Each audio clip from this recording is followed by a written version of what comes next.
I was sitting in my cardiologist's plush leather chair, waiting for my routine test results, when my eyes drifted to a silver-framed photograph on his desk.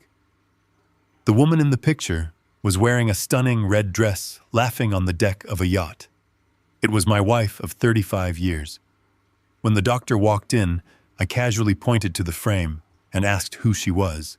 His face immediately lit up. "Oh, that is my fiancée Valerie. We are getting married in the Bahamas next month." My heart stopped. Before I continue this story, let me know where you are watching from in the comments below. Hit like and subscribe if you have ever had to smile through the ultimate betrayal while planning your next move. My name is Warren Blake. I am a 62-year-old structural engineer, a man who has spent his entire life calculating load-bearing capacities, identifying stress fractures, and ensuring that massive foundations do not collapse under pressure. I know how to spot a tiny crack before it brings down a skyscraper.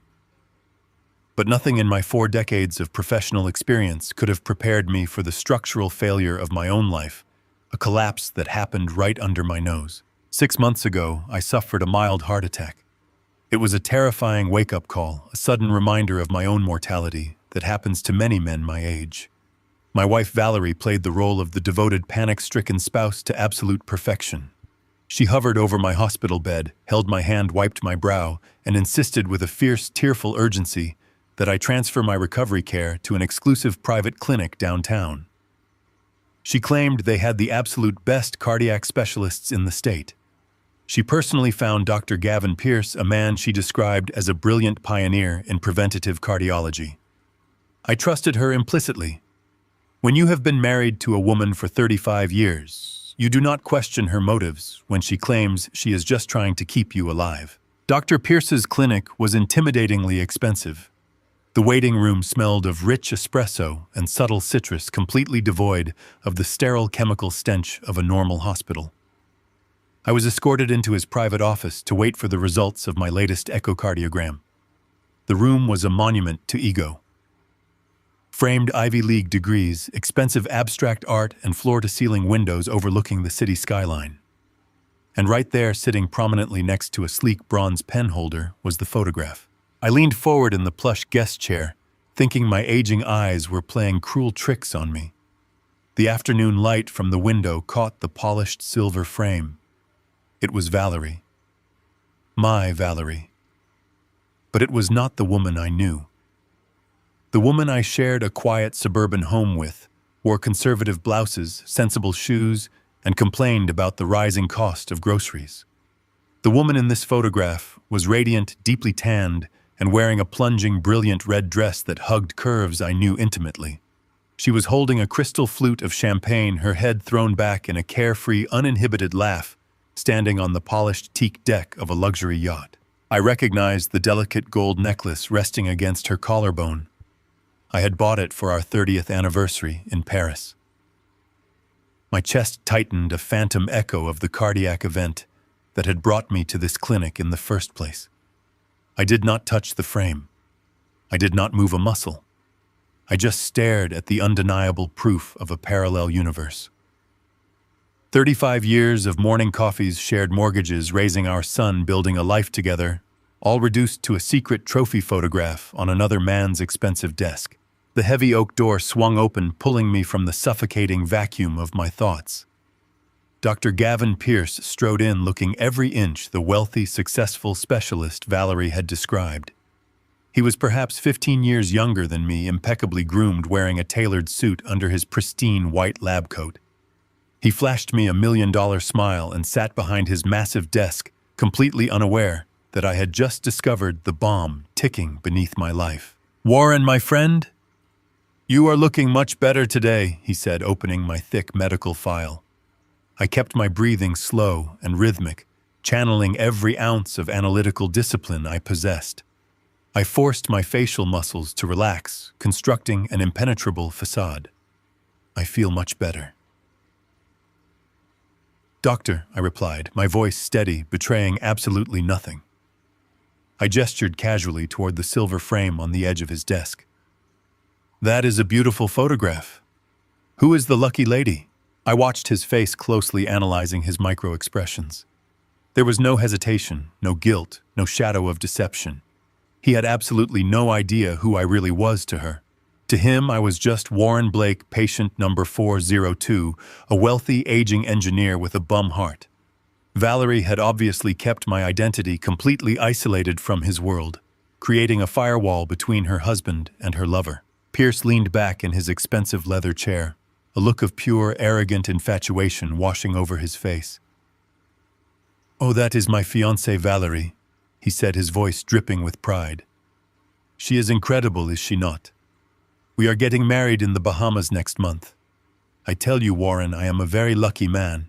My blood ran colder than ice. The words hit me like physical blows, a sledgehammer to the gut, yet I sat perfectly still. My wife of 3.5 decades was not just having a casual fling. She was engaged. She was actively planning a destination wedding in the Bahamas with the very cardiologist she had handpicked to manage my survival. I did not shout. I did not flip the heavy desk over. I did not lunge across the room and wrap my hands around his throat. Screaming would only give them the advantage. Violence would only warn them that the blind, sick husband had finally opened his eyes. Instead, I weaponized my silence. I smiled, a genuine warm smile of a man making polite conversation. "Congratulations, Dr. Pierce," I said smoothly. "That is wonderful news. You must be very excited." He chuckled, clearly pleased with himself. "Very excited. Now let us talk about your heart, Warren." He shifted his demeanor back to the concerned clinical physician, pulling a prescription pad from his top drawer. "I have been reviewing your latest charts. You are stable, but I am not entirely satisfied with your progress. I am putting you on a new aggressive medication protocol. It is specifically designed to manage your blood pressure fluctuations more effectively." He scribbled rapidly on the pad, tore the sheet off, and handed it across the desk. "Make sure you take these exactly as directed, Warren. We want to keep that heart of yours ticking, do we not?" I took the slip of paper. I looked at the name of the drug, a complex chemical compound I did not immediately recognize. I folded it neatly and slid it into my breast pocket. "Absolutely, doctor. I will get this filled right away. Thank you for taking such good care of me." I stood up, shook the hand of the man who was sleeping with my wife, walked out of his opulent office, and made my way down the long, carpeted corridor. The receptionist wished me a good day, and I nodded politely, keeping the mask firmly in place. It was only when the heavy steel doors of the elevator closed, sealing me in the mirrored cab, that the facade finally cracked. I leaned against the cold metal railing, staring at my own pale reflection. My breathing grew ragged. The shock was rapidly receding, replaced by a terrifying, razor-sharp clarity. Valerie had not just found a younger, wealthier lover. She had found a doctor. And she had specifically maneuvered me, her aging husband, with a vulnerable heart condition, directly into his care. I pulled the prescription slip from my pocket, staring at the messy ink. The true horror of the situation suddenly crystallized in my mind, hitting me with the devastating force of a collapsing bridge. Why is the man sleeping with my wife aggressively treating my heart condition? I walked out of the towering glass building housing the clinic and stepped into the suffocating afternoon heat. The heavy doors closed behind me, locking the man who was sleeping with my wife away in his air-conditioned fortress. My car was parked 3 blocks down the street. Every step I took felt like I was walking through thick mud. The sheer weight of the betrayal pressed against my chest, making it difficult to draw a full breath. A normal man might have driven straight home in a blind rage. A normal man might have kicked the front door open, thrown the prescription on the kitchen island, and demanded answers from the woman he had loved for 35 years. But I am an engineer. I do not react to structural failures by screaming at the collapsing walls. I investigate the stress points. I calculate the damage. I find out exactly how the foundation was rigged to blow before I make a single move. I started the engine, but I did not head toward the affluent suburbs where Valerie was likely waiting for me. Instead, I merged onto the interstate and drove in the opposite direction. I drove 40 miles out of the city limits to a small, decaying neighboring town. I needed a place where nobody knew my face or my name. I needed a place where Valerie could not trace a credit card charge or casually ask a local technician about my visit. I pulled into the cracked asphalt parking lot of an old independent pharmacy. The neon sign above the door flickered with a dull green light, and the paint on the exterior walls was peeling away in large strips. It was the perfect place for a ghost. The bell above the glass door chimed as I walked inside. The store smelled of rubbing alcohol and old peppermint candy. Behind the raised counter stood a pharmacist who looked to be in his late 50s. He had thick glasses resting on the bridge of his nose and an expression of chronic exhaustion. I approached the counter and placed the folded slip of paper Dr. Pierce had given me onto the glass surface. I also handed him a thick manila folder containing the complete medical history of my heart condition. I told him I needed an independent consultation immediately. I pulled 5 $100 bills from my wallet and laid them flat next to the prescription. I told him I was paying completely out of pocket, and I wanted a thorough, brutal assessment of exactly what this new medication would do to a man with my specific cardiac profile. The pharmacist looked at the cash, then looked at my face. He did not ask any unnecessary questions. He took the money, opened my medical file, and began to read. For 10 long minutes, the only sound in the store was the hum of the fluorescent lights and the turning of paper pages. I watched his eyes scan my charts detailing the mild heart attack I had suffered 6 months ago. He read the notes about my blood pressure, my arterial walls, and my recovery progress. Then he picked up the prescription pad from Dr. Pierce. He adjusted his glasses, pushing them further up his nose. He read the chemical name written in the doctor's hurried, arrogant script. I watched the blood physically drain from the pharmacist's face. His hands stopped moving. He looked up at me and his eyes were wide with genuine terror. He asked me who exactly had prescribed this medication. I told him it was my new cardiologist at the prestigious downtown clinic. The pharmacist swallowed hard, his voice dropping to a harsh whisper. He told me that there had to be a catastrophic mistake. He explained that the drug written on that pad was an extreme-grade stimulant. It was a medication strictly utilized in emergency hospital settings for patients suffering from severe hypotensive shock. It was meant to aggressively and violently force the heart to pump harder and faster to rapidly raise blood pressure. I stood perfectly still, letting his words wash over me. I asked him what would happen if a man with my specific weakened heart condition took that drug daily. The pharmacist did not hesitate. He told me that with my recovering cardiac walls and my history of arterial stress, introducing this massive stimulant into my system would be like pouring rocket fuel into a failing engine. He said that my heart would accelerate to an uncontrollable, chaotic rate. Within 24 to 48 hours, the sheer mechanical strain would cause a massive, catastrophic myocardial infarction. My heart would literally tear itself apart from the inside out. I asked him if it would look suspicious to a medical examiner or a coroner. He shook his head slowly, looking at me with deep pity. He told me it would look exactly like a natural, tragic secondary heart attack, a common, unfortunate reality for a man of my age with a known cardiac history. Nobody would ask any questions. Nobody would demand an autopsy. The original doctor would simply sign the death certificate, citing inevitable natural heart failure. The walls of the pharmacy felt like they were closing in on me. I thanked the pharmacist for his honesty. I took my medical file back. I did not fill the prescription. Instead, I walked down the narrow, dusty aisles of the store until I found the section for daily vitamins and supplements. I needed something very specific. I spent 20 minutes meticulously comparing shapes, sizes, and colors. I finally found a generic brand of herbal supplements. They were chalky white, oval-shaped pills that were visually identical to the lethal medication Dr. Pierce had prescribed. I paid for the vitamins with the remaining cash in my pocket and walked back out to the stifling heat of the parking lot. I sat in the driver's seat, staring at the plastic bottle of vitamins resting in my lap.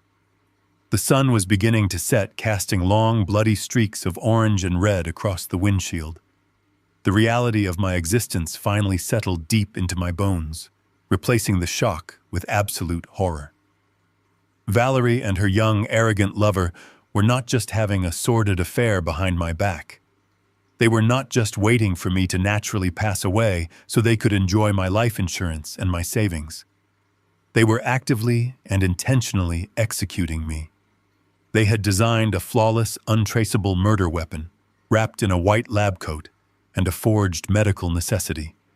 My own wife, the woman who had kissed my cheek this morning, was going to smile at me over the dinner table while watching me swallow the poison she had helped procure. I thought about the house Valerie and I shared.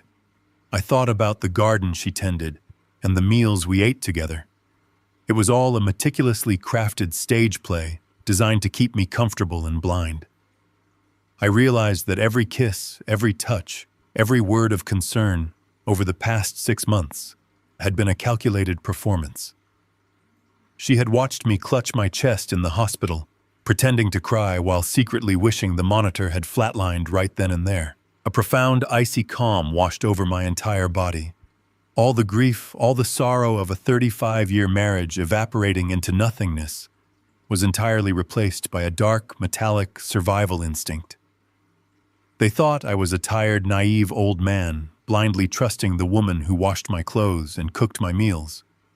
They thought they had backed me into a corner where my only exit was a wooden casket. They thought my heart was too weak to handle the truth. I opened the bottle of vitamins. I emptied the harmless white pills into the palm of my hand, feeling their chalky texture. If I confronted Valerie now, she would deny everything. She would cry, she would call me paranoid, and she would immediately alert Dr. Pierce. They would destroy the evidence. They would claim the prescription was a simple clerical error. And then they would find another way to finish the job.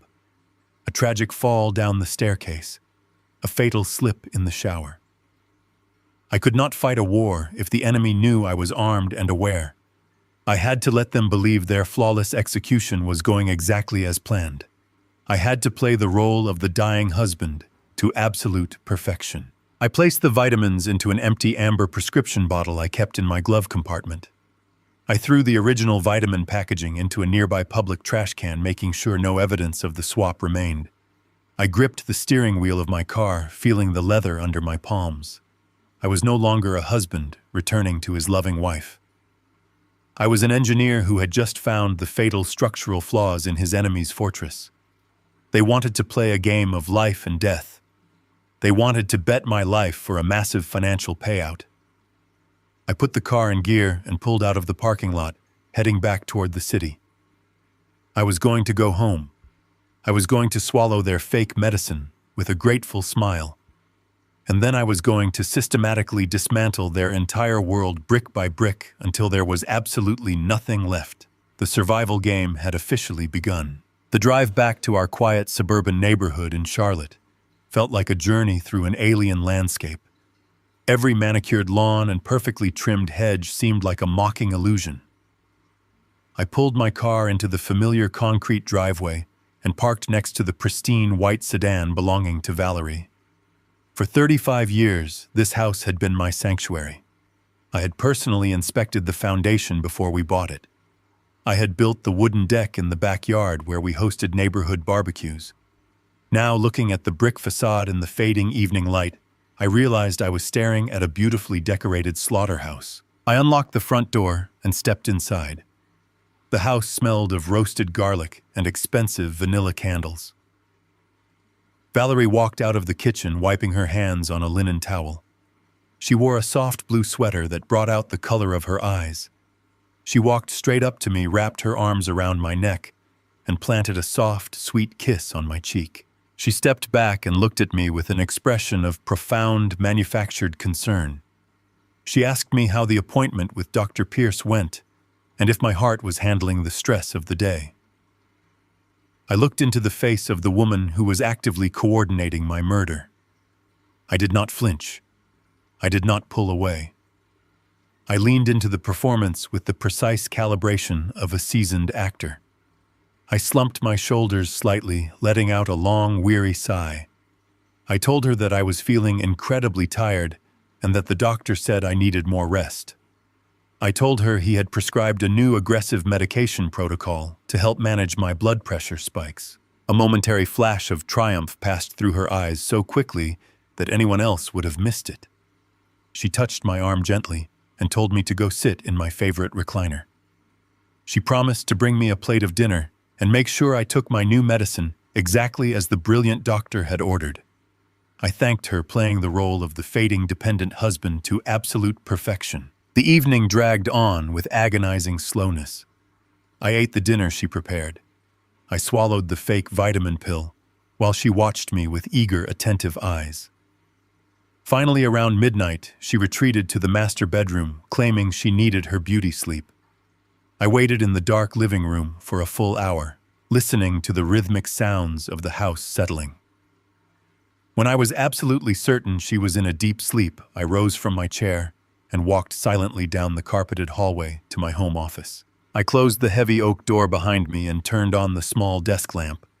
I booted up my computer. 6 months ago, right after my heart attack, I was lying in a hospital bed, feeling weak and terrified. Valerie had sat beside me, holding my hand, weeping softly. She told me that the stress of managing our complex financial portfolio was terrible for my blood pressure. She begged me to give her complete control over the banking passwords and the investment accounts so I could focus entirely on healing. I had handed over the keys to the work of my life without a single moment of hesitation, because I trusted my wife implicitly. I opened the secure banking portal, typed in the primary account details, and bypassed the security questions using the master recovery codes I had established decades ago. The loading screen spun for 3 agonizing seconds. When the dashboard finally materialized on the screen, my breathing completely stopped. The numbers staring back at me were a devastating bloodbath. The joint checking and savings accounts were completely hollowed out. But the true catastrophe was in our long-term investment portfolio. The robust mutual funds I had diligently funded with every engineering bonus and every hard-earned paycheck over 4 decades were completely decimated. It was a systematic and brutal financial hemorrhage. I clicked on the transaction history. My engineering mind immediately recognized the pattern. This was not a sudden, panicked robbery. This was a highly calculated, controlled demolition of my assets. Over the last 5 months, massive wire transfers had been funneled out of the portfolio. $20,000 here, $50,000 there. They had staggered the withdrawals perfectly to avoid triggering the automated fraud detection algorithms of the bank for massive sudden liquidations. In total, over $450,000 had been siphoned away into the ether. I leaned closer to the monitor, tracing the digital paper trail. Every single wire transfer was routed to a single external business account. The receiving entity was listed as a limited liability company registered under the name V&P Holdings. V&P, Valerie and Pierce. The sheer arrogance of the name made my stomach churn. They were not even trying to hide their partnership in the corporate filings. They had used my own money to create a joint financial entity while I was supposedly recovering from a near-fatal cardiac event. I needed to know exactly who was legally responsible for this company. I opened a new browser tab and navigated to the state government portal for public corporate registrations. I typed in V&P Holdings and paid the small processing fee to download the complete articles of organization. The document loaded onto my screen. I scrolled past the generic legal jargon and the registered agent details until I reached the section listing the managing directors. I expected to see Dr. Gavin Pierce. His name was there, printed clearly on the official document, but it was the second name on the list that struck me with a force far more lethal than any heart attack. The second managing director of V&P Holdings was Cameron Blake, my son, my 32-year-old son. I stared at the screen until the letters began to blur. The silence in my home office became deafening. This was the boy I had taught to ride a bicycle in the driveway outside this very window. This was the young man whose college tuition I had paid in full by working grueling 80-hour weeks analyzing concrete stress loads. I had bought him his first car. I had helped him secure the down payment for his house. The betrayal was so deep, so incomprehensibly evil, that it temporarily short-circuited my ability to process emotion. Cameron was not a passive bystander. He was not a victim of the manipulation of his mother. He was an active legal partner in a corporation designed entirely to launder the money stolen from my retirement accounts. My own flesh and blood was sitting in boardrooms and signing banking documents with the very man who was sleeping with his mother. I realized with a sickening clarity that Cameron knew exactly what was happening. He knew about the affair. He knew about the theft. And considering the lethal prescription sitting in my kitchen cabinet, he likely knew about the impending murder. My son was financing the infidelity of his mother and the execution of his father in exchange for a cut of the profits. I printed the corporate registration documents and the complete transaction history of the bank. The printer hummed quietly in the corner, spitting out page after page of undeniable proof. I gathered the warm sheets of paper and placed them into a thick, secure folder. I locked the folder inside the bottom drawer of my heavy metal filing cabinet. I turned off the computer and sat in the dark office. They had murdered the loving father and husband who once inhabited this house, but they had forgotten that I am a structural engineer. I know exactly how to find the weak points in any foundation, and I was going to bring their entire world crashing down on their heads.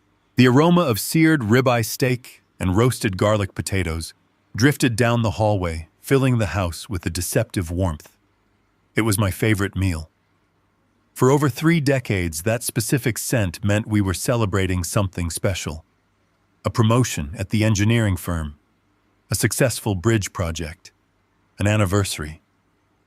Tonight, however, the celebration belonged entirely to my wife. She was cooking a victory dinner. She just did not realize she was the only one celebrating. I walked into the kitchen, leaning slightly heavily on my feet to maintain the illusion of my declining health. Valerie was standing by the granite countertop, humming a soft, cheerful melody. She wore a pristine white apron over a dark blue dress. She looked beautiful. She looked like the devoted partner I had cherished for more than half my life.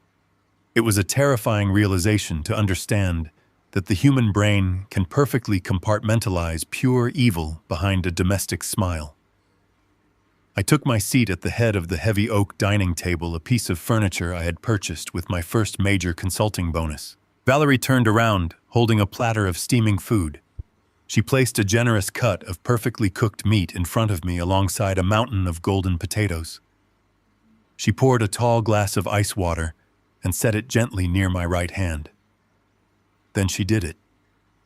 She reached into the pocket of her apron and pulled out the amber plastic prescription bottle, the bottle that supposedly contained the lethal stimulant Dr. Pierce had ordered. She placed it squarely next to my water glass, aligning it perfectly with my plate. Her voice was smooth, like honey pouring over broken glass. "Do not forget your new medication, Warren. Dr. Pierce said it is absolutely crucial that you take it with a heavy meal to help your heart absorb it properly." I looked at the amber bottle. Inside were the chalky white herbal supplements I had swapped yesterday afternoon, but to her eyes that plastic cylinder held the key to her freedom. It held the key to a massive life insurance payout and a destination wedding in the Bahamas with her younger lover. I looked up from the bottle and met her gaze. Her eyes were wide, bright, and filled with a manufactured concern that made my stomach churn. I reached out with a hand I deliberately forced to tremble just a fraction. I picked up the bottle, unscrewed the child-proof cap, and shook one of the white oval pills into my palm. I looked at it for a long second, letting the silence stretch across the dining room. The only sound was the ticking of the grandfather clock in the hallway. I raised my eyes to hers. I smiled, a tired, grateful smile of an aging man who completely trusts his wife.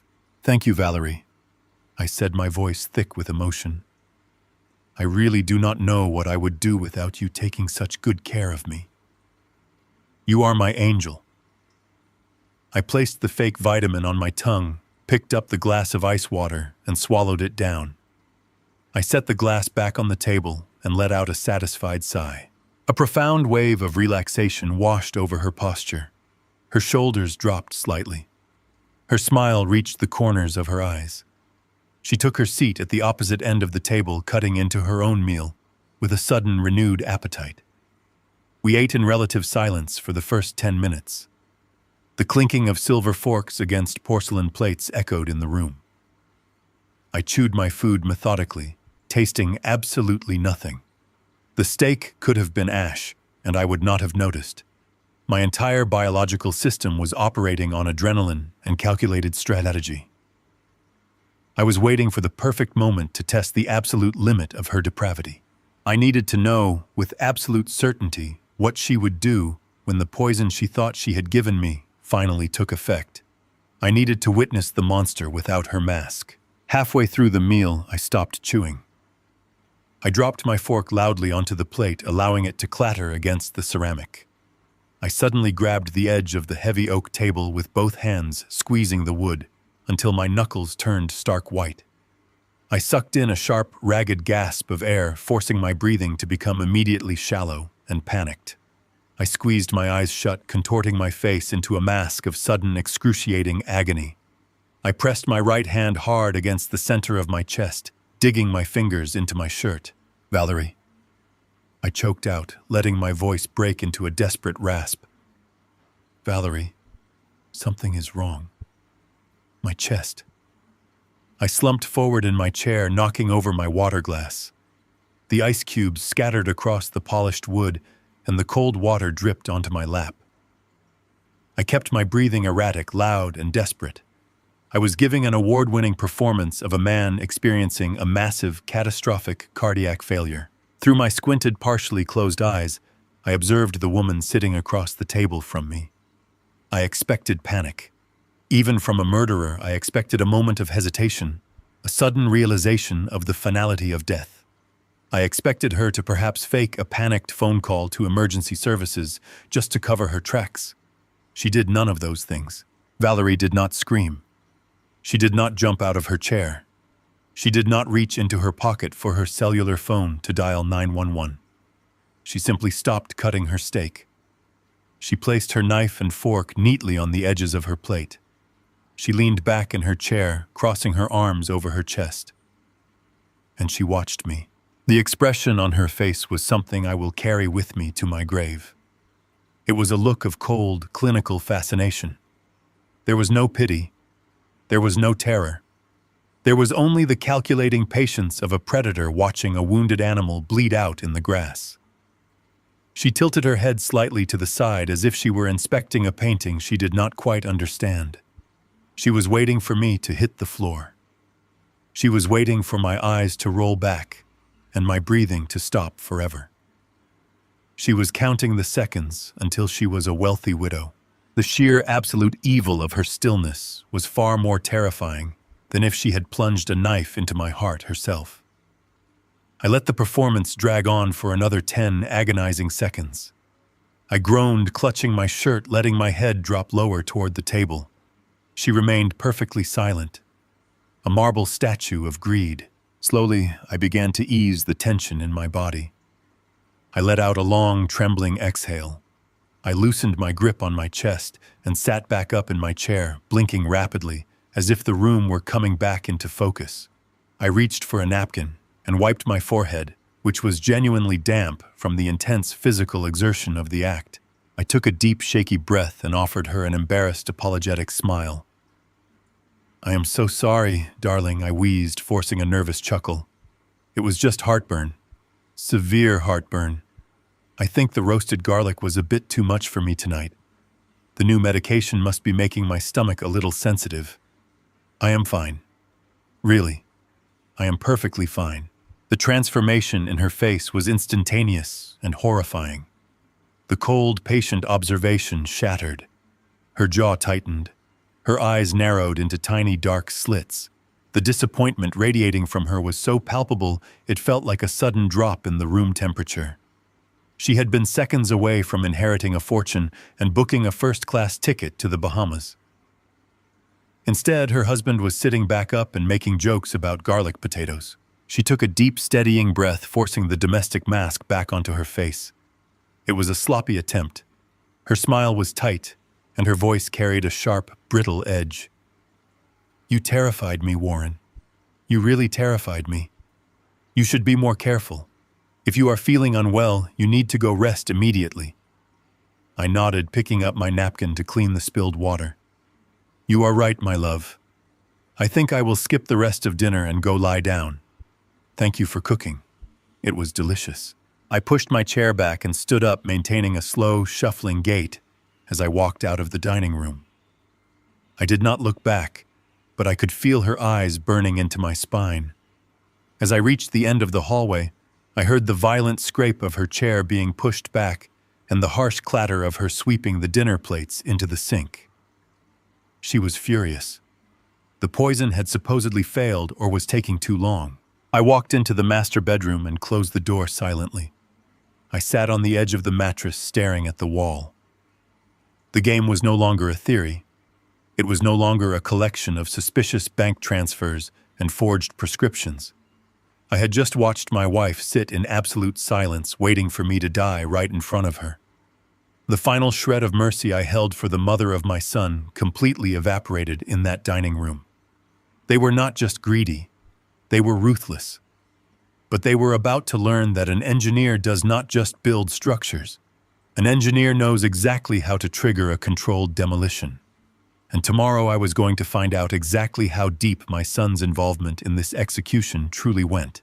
The morning sun poured through the kitchen windows, casting long shadows across the hardwood floor. Valerie walked into the room wearing her expensive designer workout clothes. She kissed my cheek lightly, leaving a trace of her floral perfume in the air. She told me she was heading to the gym for a few hours and reminded me to take it easy.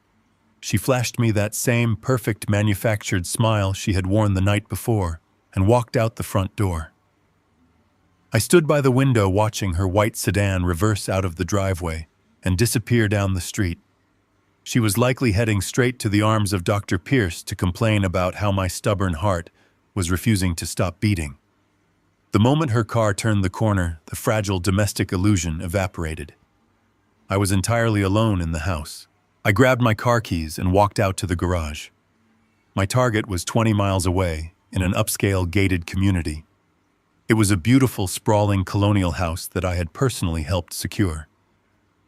5 years ago, when my son Cameron wanted to buy his first real home, his tech startup was barely generating any revenue. The bank refused to approve his mortgage application. I did not hesitate. I transferred a massive portion of my personal savings to cover his 20% down payment. I wanted my son and his new wife Natalie to start their lives on a solid foundation. I thought I was investing in my family. I thought I was building a legacy. As I drove down the interstate, gripping the leather steering wheel, I realized I had merely purchased the headquarters for my own assassination. I pulled into the quiet suburban street and parked my car 2 blocks away from Cameron's property. I did not want my vehicle sitting in their pristine driveway to announce my arrival. I walked the remaining distance, feeling the morning humidity press against my skin. The neighborhood was completely silent, save for the distant hum of a landscaping crew a few streets over. I approached the heavy wooden front door of their house.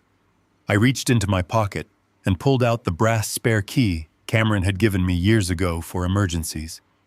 He told me I was always welcome in his home. He never imagined I would actually take him up on the offer on a random Wednesday morning. I slid the key into the deadbolt. I turned it with agonizing slowness, making sure the internal metal tumblers did not click too loudly. The door swung open silently on its well-oiled hinges. I stepped into the grand foyer and closed the door behind me with the same calculated precision. The house smelled of expensive espresso and underlying tension. From the back of the house, I heard the distinct muffled sounds of an argument. I walked down the long carpeted hallway, stepping carefully to avoid the floorboards I knew were prone to creaking. I had helped install that flooring when they first moved in. I knew exactly where the structural weak points were. As I approached the open archway leading into their massive designer kitchen, the voices became sharp and clear. I pressed my back flat against the cool painted drywall of the hallway, completely hidden from their line of sight. I regulated my breathing, slowing it down until I was as silent as a ghost in my own son's house. Natalie was pacing across the tiled floor. Her voice was shrill, brittle, and laced with mounting panic. She was talking about money. She was aggressively listing out their financial failures. She mentioned 3 different credit cards that were completely maxed out, and a final notice they had received from a private lending institution. Her tone was not just stressed, it was venomous. She slammed a ceramic coffee mug onto the granite countertop with a loud, harsh crack. She yelled that they were drowning and that they needed the cash infusion immediately. Then she said the words that will echo in my mind for the rest of my life. "Your mother said it would be done by Tuesday," Natalie snapped, her voice echoing off the kitchen cabinets. "He started the new pills yesterday. How long does a bad heart take to give out?" I closed my eyes and pressed the back of my head against the drywall. The sheer casual cruelty of her statement was breathtaking. She was not talking about a human life. She was not talking about the man who had paid for the very roof over her head. She was tracking my impending death, like a delayed bank transfer. She was irritated that my heart was taking too long to tear itself apart, because the billing cycle on her credit cards was coming to an end. I waited for my son to defend me. I waited for some microscopic shred of human decency to surface in the boy I had raised. I waited for him to tell his wife to stop talking about his father that way. Instead, I heard Cameron let out a long, frustrated sigh. He told her to lower her voice. He did not sound angry at her horrific words. He sounded exhausted by her impatience. Cameron told her she needed to calm down and trust the process. He assured her that the medical plan his mother and the doctor had put together was absolutely foolproof. He told Natalie that as soon as the coroner signed the death certificate, the life insurance company would automatically release the $1.5 million payout directly into the accounts of V&P Holdings. He explained with cold corporate detachment that once the money hit the limited liability company, their predetermined cut was $200,000. He promised her that the money would be transferred to them cleanly and that it was more than enough to save his failing startup business and wipe out their personal debt. There it was. The absolute unfiltered truth stripped of all its domestic lies. My son had not been tricked or manipulated by Valerie. He was a willing, eager participant in my execution. He had looked at his father, his provider, his protector, and placed a price tag of $200,000 on my head. He had literally sold my life to fund a business bailout for his empty, hollow tech company. He traded my heartbeat to pay off his wife's luxury credit card bills. A deep, profound emptiness expanded inside my chest. It was a void so massive it threatened to swallow me whole. But the engineer inside me, the survivor, simply analyzed the new data and adjusted the demolition plan. I did not need to hear another word. I had obtained the absolute confirmation I came for. I turned around and walked back down the carpeted hallway with the silent, deliberate steps of an apex predator tracking its prey. I reached the front door, turned the brass handle, and slipped out into the warm morning air. I locked the deadbolt behind me, leaving no trace that I had ever been there. I walked the 2 blocks back to my parked car, my vision perfectly clear, my hands completely steady. I sat in the driver's seat and stared at the steering wheel for a long time. They thought I was a fragile old man waiting to die in a recliner. They thought they had perfectly calculated the load-bearing limits of my existence. They were entirely wrong. I put the car in gear and drove away from the house I had bought for the son who wanted me dead. I was going to obliterate them. I drove away from the quiet suburban street where my son lived, feeling a chilling clarity settle over my mind. The emotional shockwave of the morning had completely dissipated. The crushing grief of hearing my own child calculate the timeline of my death had burned away, leaving behind only the cold, hard calculus of survival. I knew I could not fight a network of enemies alone. My wife had the medical expertise and the prescription pad of her younger lover to rely on. My son had his youth, his desperate greed, and his corporate banking structures. They were organized, motivated, and completely stripped of any moral hesitation. I needed an architect of destruction to help me dismantle them. I needed someone who operated far outside the polite, gentle boundaries of standard family law. I merged onto the highway and drove to the opposite side of the city, heading toward a high-security corporate office park, hidden behind heavy steel gates and tinted glass facades. This was where the real wars were fought. I navigated the labyrinth of polished marble corridors until I reached a set of unmarked frosted glass double doors. I was there to see Owen Carter. Owen was not a family attorney who held your hand, offered you a tissue, and talked about amicable mediations and fair settlements. He was a ruthless former corporate litigator who specialized in high-stakes asset recovery and dismantling complex financial fraud. He was a legal mercenary, and he was exactly the weapon I needed to survive the week. The receptionist escorted me into a massive corner office that overlooked the sprawling city skyline. Owen sat behind a thick concrete desk, looking like a man who had not slept a full night in a decade, but functioned entirely on caffeine and aggression. He had sharp, predatory eyes and wore a tailored suit that projected absolute authority. He did not offer me empty platitudes or ask how my day was going.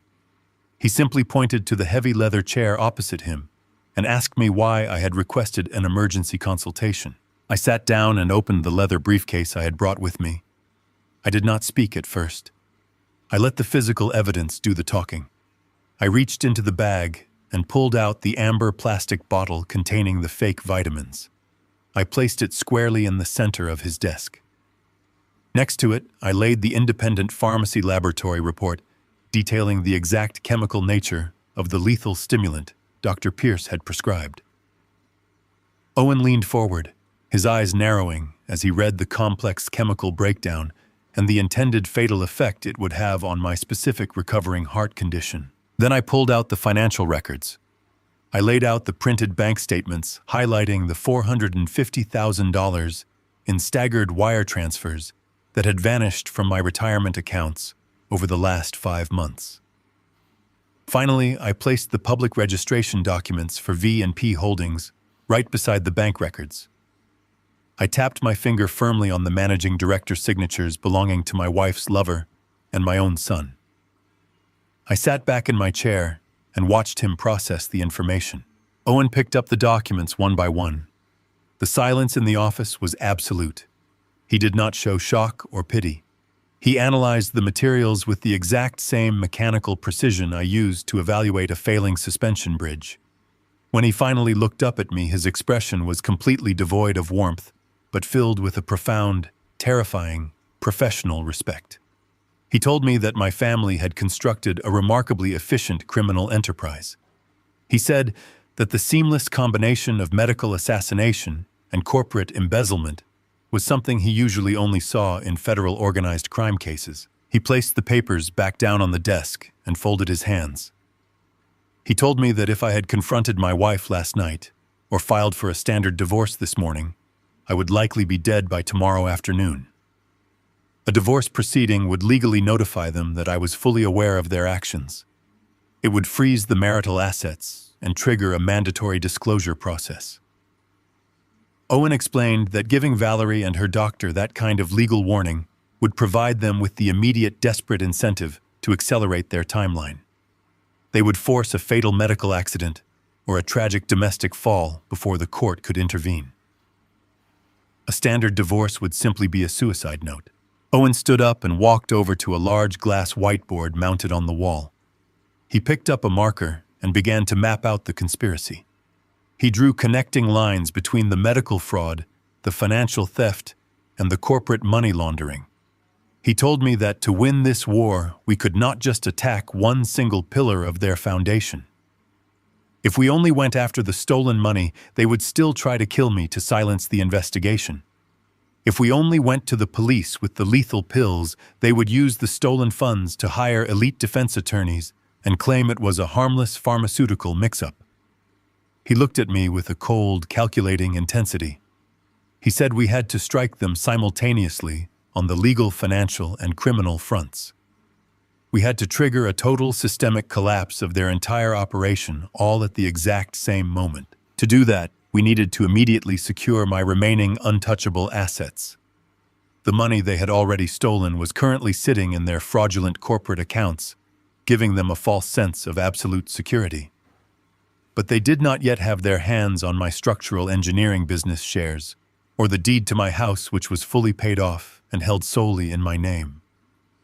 Owen explained that Valerie and Cameron were undoubtedly waiting for my heart to stop, so those massive physical and corporate assets would fall smoothly into probate. As my grieving widow and my tragic orphaned son, they could easily liquidate those assets once I was buried. Owen moved back to his desk and began typing rapidly on his computer keyboard. He told me he was drafting the paperwork for an irrevocable blind trust. He described it as a titanium legal vault. By transferring my business equity and the deed of the house into this specific trust, I would effectively remove my personal name from the direct ownership records. I would remain the sole beneficiary of the trust, but Owen would act as the appointed legal trustee. He printed the thick stack of legal documents and laid them out in front of me. He explained that once the ink was dry, my family would not be able to touch a single brick of my house or a single share of my company, even if my heart stopped beating right in front of them. The assets would be completely insulated from any spouse or heir. They would be legally blocked from selling the house or touching my life's work. I picked up the heavy brass pen from his desk. I felt the smooth metal between my fingers. I was no longer a victim waiting for the poison to take effect. I was the architect of their destruction. I signed my name on the dotted lines, locking my legacy away and setting the trap that would eventually bury them all. The evening air was thick and humid as I drove back to the house holding the heavy burden of my discoveries. Every street corner and manicured lawn in our affluent neighborhood looked like a painted backdrop on a theater stage hiding a dark, rotting reality behind its beautiful facade. I pulled my car into the driveway, alongside Valerie's pristine white vehicle. For 35 years, I had walked up this concrete path, feeling the deep, comforting satisfaction of a man returning to his sanctuary. Tonight, I was a soldier stepping across enemy lines. I took a slow, deliberate breath, preparing my body to perform the most critical role of my entire life. I let my shoulders slump forward, transferring my weight to simulate the profound, exhausting weakness of a dying man. I opened the front door and stepped into the foyer. The house smelled of expensive vanilla candles and citrus, a perfectly curated atmosphere of domestic bliss that made my stomach churn with absolute disgust. Valerie was sitting at the massive granite kitchen island, looking like a vision of suburban perfection. She wore a sleek silk blouse that draped elegantly over her shoulders, and she was casually sipping a glass of imported white wine. When she heard my slow, shuffling footsteps, she closed her laptop screen with a swift, practiced motion. She turned to me, offering that same radiant, manufactured smile that had successfully blinded me for decades. I shuffled into the kitchen, dragging my feet across the polished hardwood floor, projecting the image of a fragile old man whose biological clock was rapidly running out of time. She asked me in a voice dripping with fake honey if I was feeling strong enough to handle a very minor piece of administrative paperwork before I went upstairs to rest. I pulled out one of the heavy wooden bar stools and sat down, letting out a long, deliberate sigh that rattled in my chest. I told her I was incredibly tired, but that I was always willing to help her with whatever she needed to keep our household running smoothly. She stood up and walked over to my side of the island, carrying a thick stack of stapled legal documents and a heavy silver fountain pen. Her posture was relaxed and casual, but her eyes betrayed a sharp, predatory focus that locked directly onto my face. She placed the papers gently on the cool granite surface right in front of me, tapping the top page with her perfectly manicured fingernail. She spoke in a soothing, maternal tone, telling me that our longtime insurance broker had called earlier in the afternoon.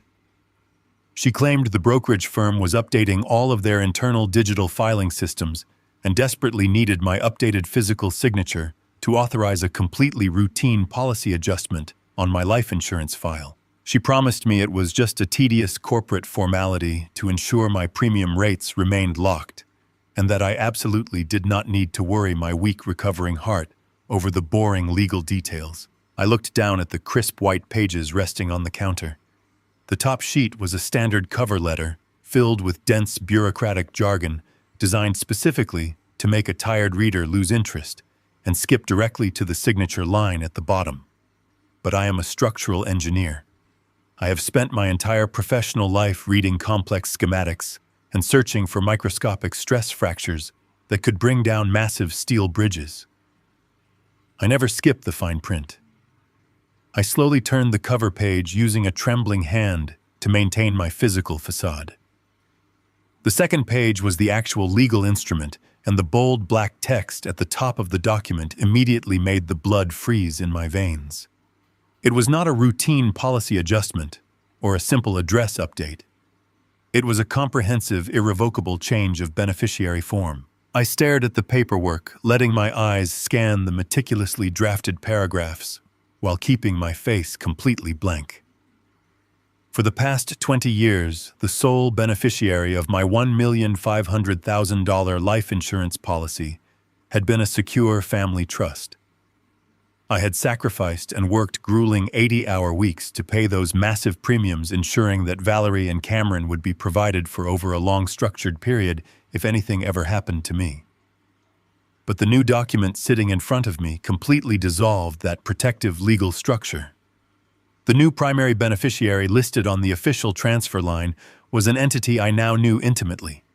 The entire sum of the $1,500,000 was being redirected entirely and directly into the corporate accounts of V&P Holdings. The sheer monumental audacity of her plan crystallized perfectly in my mind. Valerie and her young doctor lover, along with my traitorous son, were playing a highly calculated game of legal chess. If my damaged heart finally gave out tomorrow, and I died leaving the original family trust in place, the massive payout would immediately be tied up in complex probate courts. A judge would freeze the assets, and an independent legal executor would investigate the disbursement of the funds over many months. They would never be able to access the cash quickly enough to pay off my son's massive hidden debts or fund their lavish destination wedding in the Bahamas. They needed clean, untraceable liquid cash dropped directly into their fraudulent limited liability company the very moment my death certificate was signed by Dr. Pierce. To achieve that seamless transfer, they absolutely needed my living legal signature authorizing the change before their poison finally stopped my heart. Valerie was hovering right over my shoulder, her expensive perfume masking the scent of pure greed. She uncapped the silver fountain pen and pressed it gently into my right hand, wrapping my fingers around the cool metal. She pointed to the bottom of the page, showing me exactly where I needed to sign my life away. She whispered sweetly, telling me to just sign quickly so I could go upstairs and get my much-needed sleep. I took the heavy pen, feeling the weight of the moment pressing down on my shoulders. I knew that if I refused to sign, she would instantly know that I had read the fine print. She would realize the ignorant dying husband was actually fully aware of the trap. That would trigger a panic, and they might resort to a more immediate violent method to end my life tonight. I had to render the document completely useless without giving her any reason to suspect deliberate sabotage. I lowered the tip of the pen toward the signature line. Just as the black ink touched the white paper, I suddenly threw my entire body forward, violently slamming my chest against the edge of the granite island. I squeezed my eyes shut and let out a harsh, jagged, hacking cough that echoed loudly through the kitchen. I convulsed my shoulders, throwing my right arm wildly across the table. The silver fountain pen dragged aggressively across the crisp paper. I gasped for air, making horrible, wet, choking sounds deep in my throat, as if my lungs were collapsing. I allowed my hand to shake uncontrollably, leaving a chaotic, jagged, illegible trail of black ink completely outside the designated signature box. I smeared the wet ink with my palm, dragging it across the important legal clauses, ruining the integrity of the entire page. I slumped back into the wooden stool, gripping my chest and panting heavily, as if I had just survived a massive, sudden biological failure. I looked up at Valerie with wide, terrified eyes, apologizing profusely for ruining her important paperwork. I gasped out that the new medication was making my chest feel incredibly tight and causing these terrible, sudden physical spasms. I watched her face closely through my squinted eyes. The mask of the loving, caring wife slipped completely, revealing a flash of absolute venomous disgust. She looked down at the ruined document with pure, naked hatred. My violent performance had resulted in a massive dark ink stain and a chaotic scribble that looked absolutely nothing like my official legal signature. A bank or an insurance company would instantly reject it as a corrupted, damaged file lacking any clear intent of authorization. Valerie snatched the paper off the counter with a sharp, aggressive movement, wrinkling the edges in her fist. She took a deep, calming breath, struggling to hide her immense frustration. She forced her jaw to relax and told me through gritted teeth that it was perfectly fine and that she would just have the broker process the messy page anyway. She truly believed she had secured the authorization she needed to steal my life savings. She did not realize that the illegible scribble I had just provided was entirely legally void, completely destroying her path to my fortune. I slowly pushed myself up from the stool, leaning heavily on the counter to support my fake weakness. I told her I was going to bed. I walked down the hallway, leaving her standing alone in the kitchen, clutching a worthless piece of paper. The deadly trap had been effectively neutralized, and she had absolutely no idea that I was already planning my next move. I needed to completely surrender to the illusion of my own destruction. The morning after the forged signature incident, I drove to a local medical supply store on the edge of town and purchased a thick wooden walking cane. It was a heavy, ugly thing with a dull rubber base. When I returned to the house, I did not walk through the front door with my usual posture. I dragged my feet. I let my shoulders collapse inward, compressing my chest to simulate a man whose heart was actively giving up the fight. I began to shuffle across the hardwood floors, letting the rubber tip of the cane scrape loudly against the varnish. I wanted Valerie to hear the sound of my physical deterioration echoing through the hallways. I wanted the sound of that cane to be the soundtrack to her victory. She watched me struggle to walk from the kitchen to the living room, and I could see the absolute thrill radiating from her eyes. She genuinely believed the lethal stimulant she thought I was taking was finally tearing my cardiac walls apart. I committed to the performance with the exact same obsessive dedication I used when designing the structural supports of a skyscraper. I stopped grooming myself. I let my silver beard grow out into a messy, uneven shadow. I stopped wearing my tailored suits and began dressing in loose, wrinkled sweatpants and faded cotton shirts that hung off my frame, making me look gaunt and defeated. I forced my hands to shake every time I picked up a glass of water or a piece of silverware. But the most important part of my strategy was my deliberate absence. I began to spend 18 hours a day isolated in the master bedroom. I would lie on top of the mattress with the curtains drawn tight, plunging the room into absolute darkness. I slowed my breathing until it sounded like the shallow, ragged gasps of a man living on borrowed time. Valerie would peek her head through the doorway, occasionally watching my chest rise and fall with a cold, clinical detachment. Whenever she entered the room, I would keep my eyes closed, acting as though the heavy medication had completely severed my connection to the conscious world. My calculated silence bred absolute arrogance in my enemies. Predators are always the most vulnerable when they believe their prey is already dead. Because Valerie thought I was locked in a deep medicated coma, she completely abandoned all of her previous caution. The quiet, whispered phone calls in the backyard stopped. She began walking freely through the house, talking loudly to Dr. Pierce about catering options and floral arrangements for their tropical wedding. Her arrogance became an infection that quickly spread to the rest of the conspirators. 2 days later, Cameron and his wife Natalie came over to the house for an unannounced evening visit. In the past, they would have sat politely in the dining room, maintaining the fragile illusion of a loving family checking on their sick patriarch. Tonight, however, they did not even bother to lower their voices or close the doors.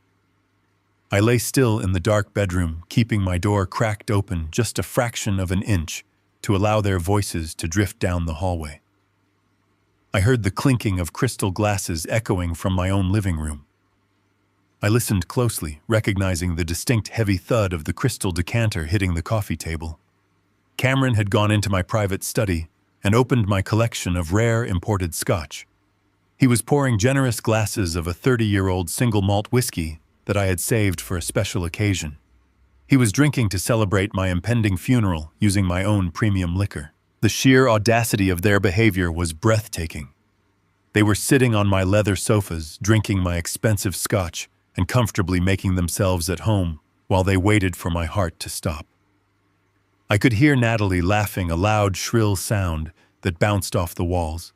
She told Valerie that the new diamond earrings she had bought with the latest bank transfer were absolutely perfect for the humid weather of the islands. They were openly discussing the spoils of their financial theft without a single ounce of fear. They believed the thick wooden door and my supposed chemical coma provided a perfect soundproof barrier. They believed I was deaf to the world, oblivious to the monsters sitting 50 feet away from my bed. I did not let my anger compromise my tactical position. I reached under my pillow and pulled out my cellular phone. I opened the voice recording application and pressed the large record button. I carefully slid the device toward the crack in the doorway, ensuring the microphone was perfectly positioned to capture every single word echoing down the hallway. I lay back against the mattress, staring up at the dark ceiling, while the digital counter on the screen silently documented my family, digging their own graves. The audio was incredibly crisp. I recorded Valerie complaining about how difficult it was to book the premium beachfront villas for their specific wedding dates in the Bahamas. She told Cameron that Dr. Pierce was getting impatient because they needed the final life insurance payout to secure the luxury yacht rental for the reception. Cameron confidently assured his mother that the payout was imminent. He laughed, taking a long sip of my scotch, and joked that my weak engineering heart could not possibly handle another weekend of the heavy medication. He proudly stated that V&P Holdings was fully prepared to receive the wire transfer the moment the death certificate was signed. Then the conversation shifted to a detail that made my blood run entirely cold. Natalie changed the subject to their immediate social calendar. She excitedly asked Valerie if all the invitations had been confirmed for the upcoming engagement party this Saturday. My wife enthusiastically replied that over 100 guests had submitted their formal reservations. Valerie bragged that she had successfully booked the Grand Terrace at the most exclusive high-end country club in the entire city. The very same country club where I had been a premium member for over 2 decades. I listened as Cameron asked his mother how she managed to pay the massive upfront deposit required for such a prestigious venue. Valerie laughed, a cruel, dismissive sound that made my stomach churn. She proudly admitted that she simply utilized the $450,000 they had systematically drained from my retirement accounts. She bragged that the stolen money had easily covered the extravagant catering, the live jazz band, and the imported champagne for the entire guest list. They were throwing a massive, lavish celebration of their deceit, and they were funding the entire criminal enterprise with the money I had worked 40 years to earn. I reached out and stopped the recording. The digital file was safely stored away, providing an undeniable ironclad record of their entire conspiracy. I had captured them confessing to the financial theft, the medical assassination plot, and the upcoming celebration funded by my stolen retirement accounts. I lay in the dark room listening to the clinking of their glasses and the sound of their arrogant laughter echoing down the hall. They thought this Saturday was going to be the crowning achievement of their flawless criminal plan. They thought they were going to drink imported champagne on a beautiful terrace surrounded by wealthy socialites, entirely untouched by consequence. They had absolutely no idea that the frail dying man lying in the dark bedroom was carefully tracking their every move.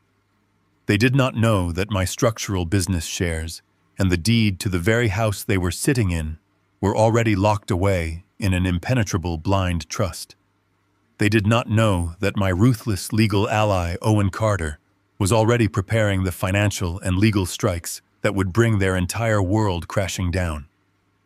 I closed my eyes, feeling a powerful surge of cold, calculated adrenaline pumping through my perfectly healthy heart. Let them drink my expensive scotch tonight. Let them plan their tropical wedding and their luxurious country club engagement party. Because this coming Saturday, the dying old man was going to attend that celebration, and I was going to turn their beautiful terrace party into a spectacular public demolition. The morning sun had barely crested the horizon when I slipped out of the master bedroom. I left a mound of pillows arranged under the heavy duvet to create the illusion of my sleeping body. Valerie was downstairs brewing her imported coffee, completely unaware that the man she was trying to execute was quietly walking out the back door. I did not take my usual vehicle. I had rented an unremarkable gray sedan a few days prior, paying entirely in cash and parking it 3 streets over. I drove through the quiet suburban neighborhoods, feeling the cool morning air rushing through the open windows. The oppressive, suffocating atmosphere of my own house faded into the distance. Today, I was not a victim. Today, I was sealing the vault. I arrived at the towering glass building housing the law firm of Owen Carter. The underground parking garage was cold and perfectly silent. I rode the private elevator up to the top floor, stepping out into the immaculate reception area. Owen was already waiting for me in his massive corner office. He was wearing a sharp-tailored suit and holding a stack of thick legal documents that represented the absolute destruction of my family. I sat down in the heavy leather chair across from his desk. The surface was made of polished concrete, a fittingly cold and impenetrable material for the work we were about to do. Owen slid the thick stack of papers toward me. He handed me a heavy brass pen. He did not offer any false sympathy. He simply explained the mechanics of the legal fortification we were building.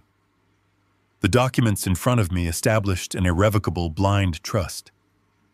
It was a complex and incredibly aggressive legal structure designed to completely sever my personal identity from my physical and financial assets. By signing these pages, I was willingly transferring the legal ownership of my entire life into a protected fortress. I read through the clauses, carefully applying the same rigorous scrutiny I used when inspecting the steel joints of a suspension bridge.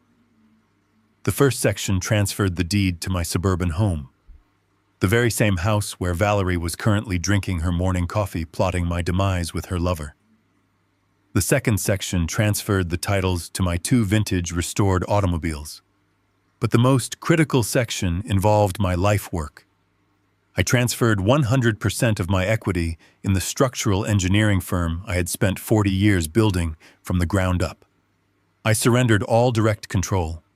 I became the sole beneficiary of the trust, while Owen Carter assumed the role of the legally appointed trustee. I pressed the tip of the brass pen to the paper. I did not hesitate. I signed my name with firm, deliberate strokes on page after page.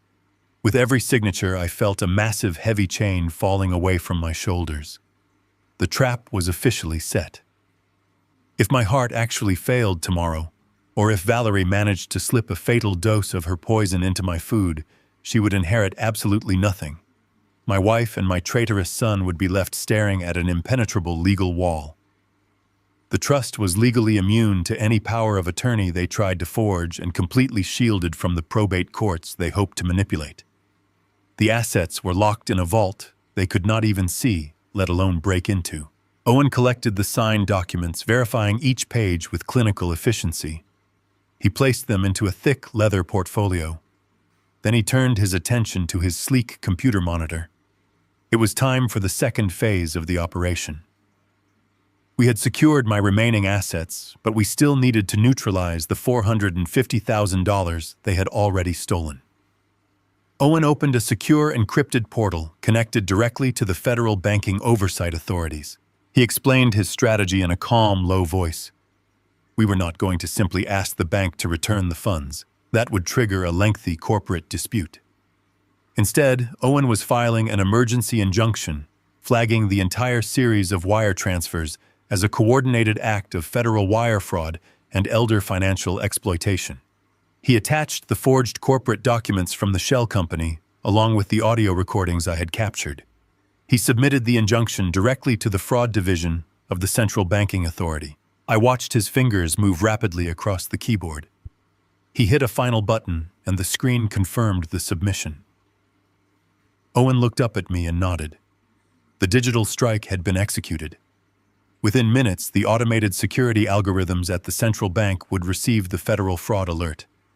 The system would instantly and mercilessly lock every single account associated with the fraudulent corporate entity known as V&P Holdings. The $450,000 was now trapped in a frozen digital purgatory. Valerie and the arrogant cardiologist would not be able to withdraw a single penny. They would not be able to transfer the funds to an offshore account or use the money to pay down the massive debts my son had accumulated. The bank would refuse any transactions, blocking all access until a full federal investigation was completed. My money was out of their reach forever. I leaned back in the leather chair, feeling a profound, dark satisfaction blooming in my chest. The architectural integrity of their criminal enterprise had just suffered a catastrophic structural failure. I thought about Valerie and her younger lover. At this exact moment, they were likely waking up in a luxurious hotel suite or sitting in a high-end cafe, completely oblivious to the digital guillotine that had just severed their financial heads. They believed they were wealthy.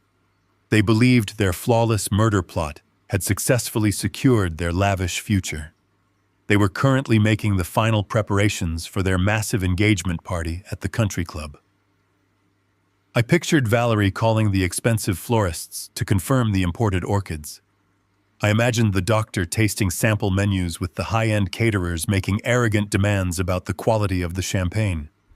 They were acting like royalty, entirely fueled by the false confidence of my stolen retirement savings. The dramatic irony of the situation was absolute perfection.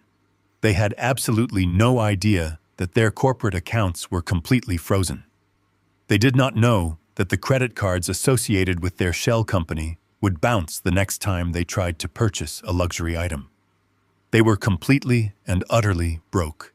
They were preparing to host a lavish, extravagant celebration of their deceit for hundreds of wealthy socialites, and they could no longer afford to pay for a single napkin. I stood up from the heavy leather chair and shook hands with my ruthless legal ally. Owen assured me that the trust was airtight, and the federal fraud investigation would move forward with brutal speed. I walked out of the towering glass building and stepped back into the morning sun. I took a deep breath of the city air, feeling entirely reborn. I drove back to my suburban neighborhood, parked the rental car 3 streets over, and slipped silently back through my own back door. I climbed the stairs and returned to my dark master bedroom, sliding back under the heavy duvet. I slowed my breathing and closed my eyes, resuming my role as the dying, ignorant old man. I listened as Valerie finally came upstairs to check on me. She stood in the doorway for a long moment, listening to my slow, rhythmic breathing. I could sense her satisfaction. She truly believed her sinister plan was working flawlessly. She quietly closed the door, leaving me alone in the dark. Let them pick out their expensive flowers and polish their imported shoes. Let them smile and laugh and pretend they had won the ultimate prize. The quiet before the storm had officially arrived. They were happily walking out onto a fragile suspension bridge that I had already rigged to collapse. The foundation was gone, the support cables were cut, and the final structure was completely hollow. And this coming Saturday, I was going to gladly watch them fall into the abyss they created. I woke up the next morning with the sharp focus of a man preparing to detonate a condemned building. The financial trap was already locked in place. My wife and my son were completely severed from my assets. But financial ruin was simply not a sufficient punishment for attempted murder. I needed them to face the absolute crushing weight of the federal justice system. I left the house while Valerie was busy picking out floral arrangements in the living room for her upcoming engagement party. I drove my rental car to a brutalist concrete building in the center of the downtown district. Owen Carter was already waiting for me by the heavy glass security doors. Today, we were not filing lawsuits or hiding assets. Today, we were handing a cartel of domestic assassins over to the federal government. We passed through the metal detectors and took the elevator to the secure floor housing the regional field office of the Drug Enforcement Administration. Owen had used his extensive network of powerful legal contacts to secure an emergency joint meeting. Waiting for us in a sterile, windowless conference room were 2 senior federal agents and a lead investigator from the state medical board. They looked at me with the polite skepticism reserved for wealthy older men embroiled in bitter marital disputes. They assumed I was just another jealous husband looking to cause professional trouble for his wife's new lover. They had absolutely no idea they were about to review the blueprints of a flawless medical homicide. I took my seat at this long table. I did not waste time with emotional appeals or angry rants about my broken marriage. I opened my leather briefcase and laid out the physical evidence with the exact same methodical precision I used to present structural integrity reports. I placed the amber plastic bottle containing the original lethal pills directly in the center of the table. Next to it, I placed the official prescription pad slip signed by Dr. Gavin Pierce. Then I handed copies of the independent toxicological analysis to the medical board investigator. I watched the atmosphere in the room completely transform. The polite skepticism evaporated the very second the medical investigator read the chemical breakdown of the pills. The investigator pushed her reading glasses up her nose and looked at the federal agents with genuine horror in her eyes. She explained to the room that the medication prescribed was a strictly controlled synthetic stimulant. It was a chemical designed exclusively for emergency resuscitation in intensive care units. She stated clearly that prescribing this specific aggressive compound to a man recovering from a recent cardiac event was not medical malpractice. It was a deliberate, calculated death sentence. Dr. Pierce had bypassed the heavily monitored hospital pharmacy system and used his private clinic credentials to procure a highly restricted substance. He had weaponized his medical license to orchestrate an untraceable murder. The federal agents leaned forward entirely focused on the evidence, but the physical pills were only the murder weapon. I needed to prove intent. I needed to prove the entire conspiracy. I pulled out my digital voice recorder and placed it next to the pill bottle. I pressed the play button. The cold, sterile walls of the federal conference room amplified the voices of my family. The agents listened in absolute silence as Valerie and Cameron casually discussed the exact timeline of my death. They heard my own son calculating the massive life insurance payout. They heard the arrogant laughter of the doctor, assuring my wife that the coroner would never ask questions about an old man with a weak heart. The lead agent reached out and paused the recording.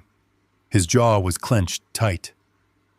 The case had instantly escalated from a complex medical malpractice complaint into a massive federal conspiracy involving wire fraud, attempted homicide, and the illegal distribution of severe controlled substances.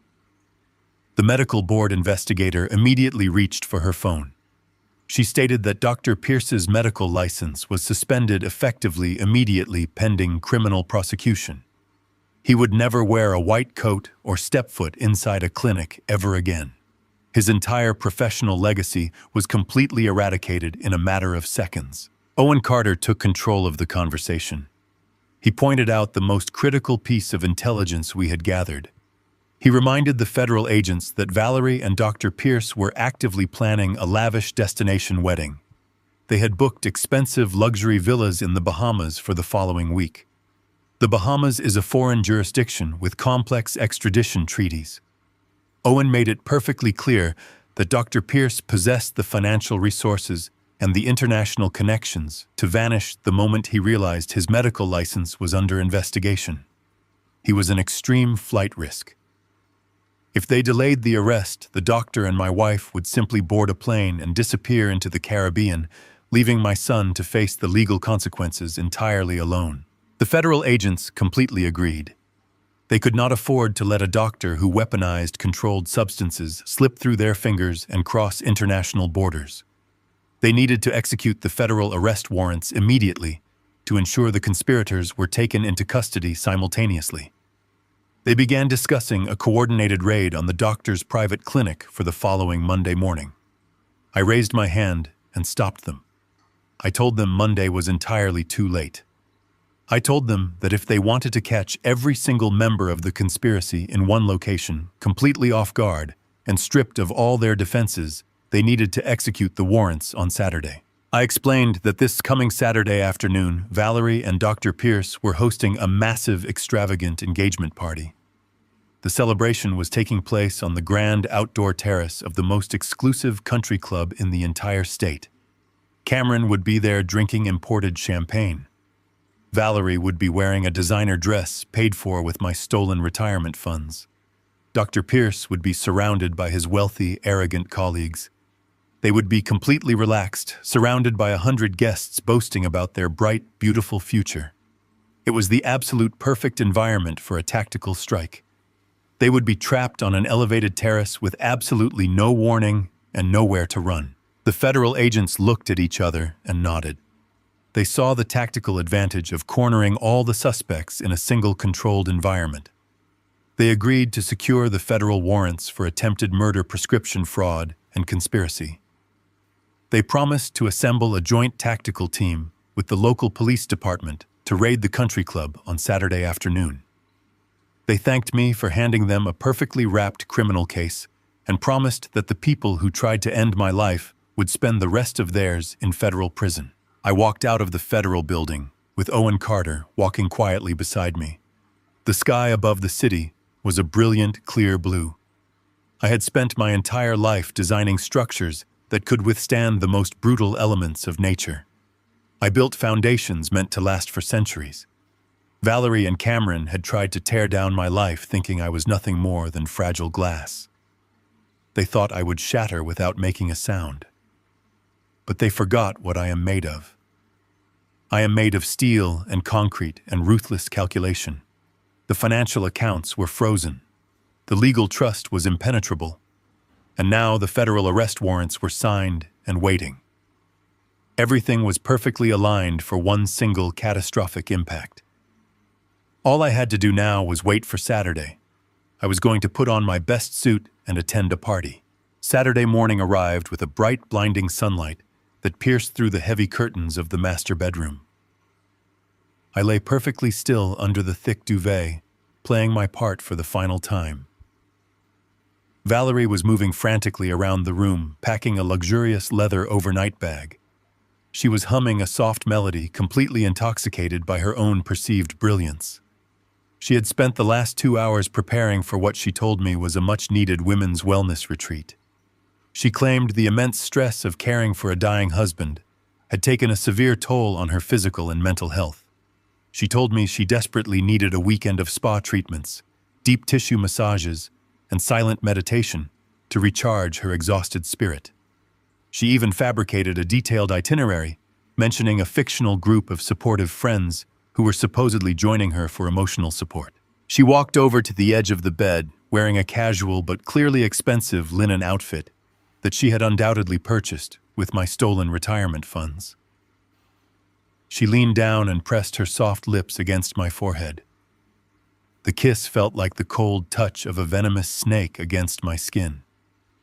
She whispered in a soothing, maternal voice, telling me to rest and to make absolutely sure I took my new aggressive medication exactly on schedule.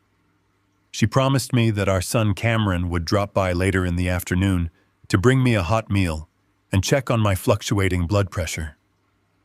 I kept my eyes half closed, letting my breathing remain shallow and ragged. I thanked her for her endless dedication to my health and told her to go enjoy her beautiful restorative weekend.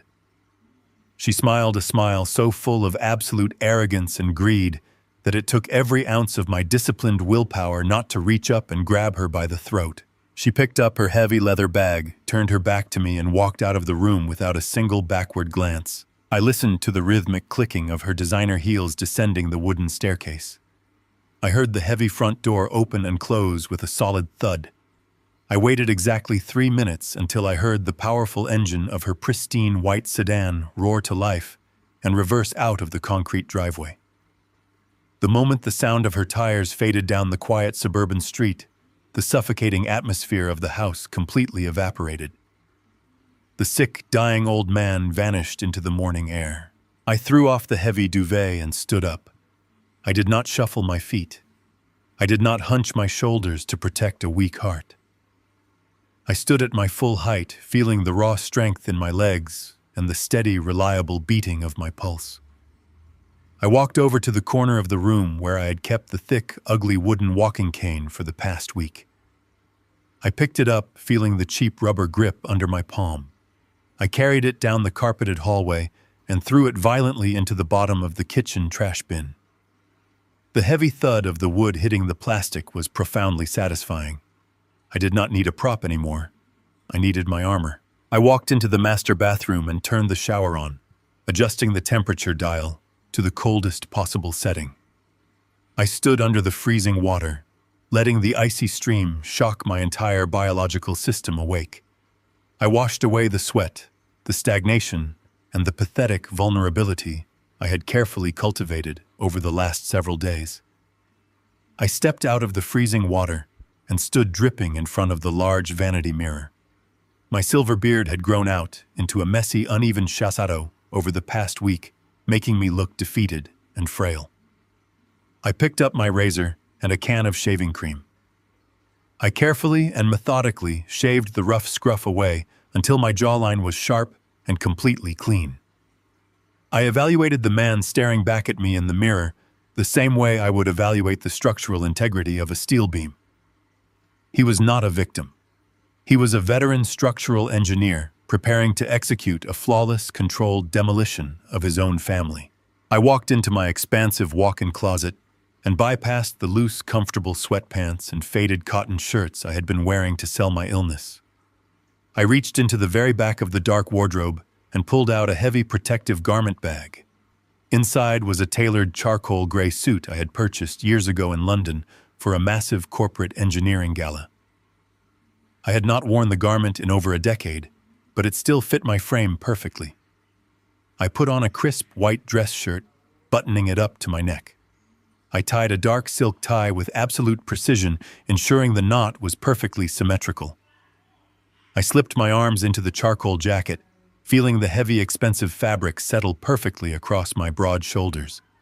I stepped into a pair of polished black leather Oxford shoes. I looked at myself in the full-length mirror one last time. I did not look like a man on the verge of a massive cardiac arrest. I looked sharp. I looked vibrant. And I looked incredibly dangerous. I walked out of the house, leaving the front door completely unlocked. There was absolutely nothing left inside those walls that I cared to protect. I walked 3 streets over to where I had parked my rented gray sedan in the shadows. I sat in the driver's seat, feeling the cool air conditioning against my clean-shaven face. I put the car in gear and drove toward the most exclusive zip code in the entire city. The drive took 45 minutes, but it felt like the blink of an eye. My mind was completely clear and focused. I was calculating the final variables of my plan, anticipating every possible human reaction, and adjusting my tactical strategy accordingly. I thought about the thousands of hours I had spent working to provide a beautiful life for my wife and my son. They had taken that foundation and tried to bury me underneath it. Now I was going to pull the support columns out from under them. I turned onto the long, winding road leading up to the prestigious country club.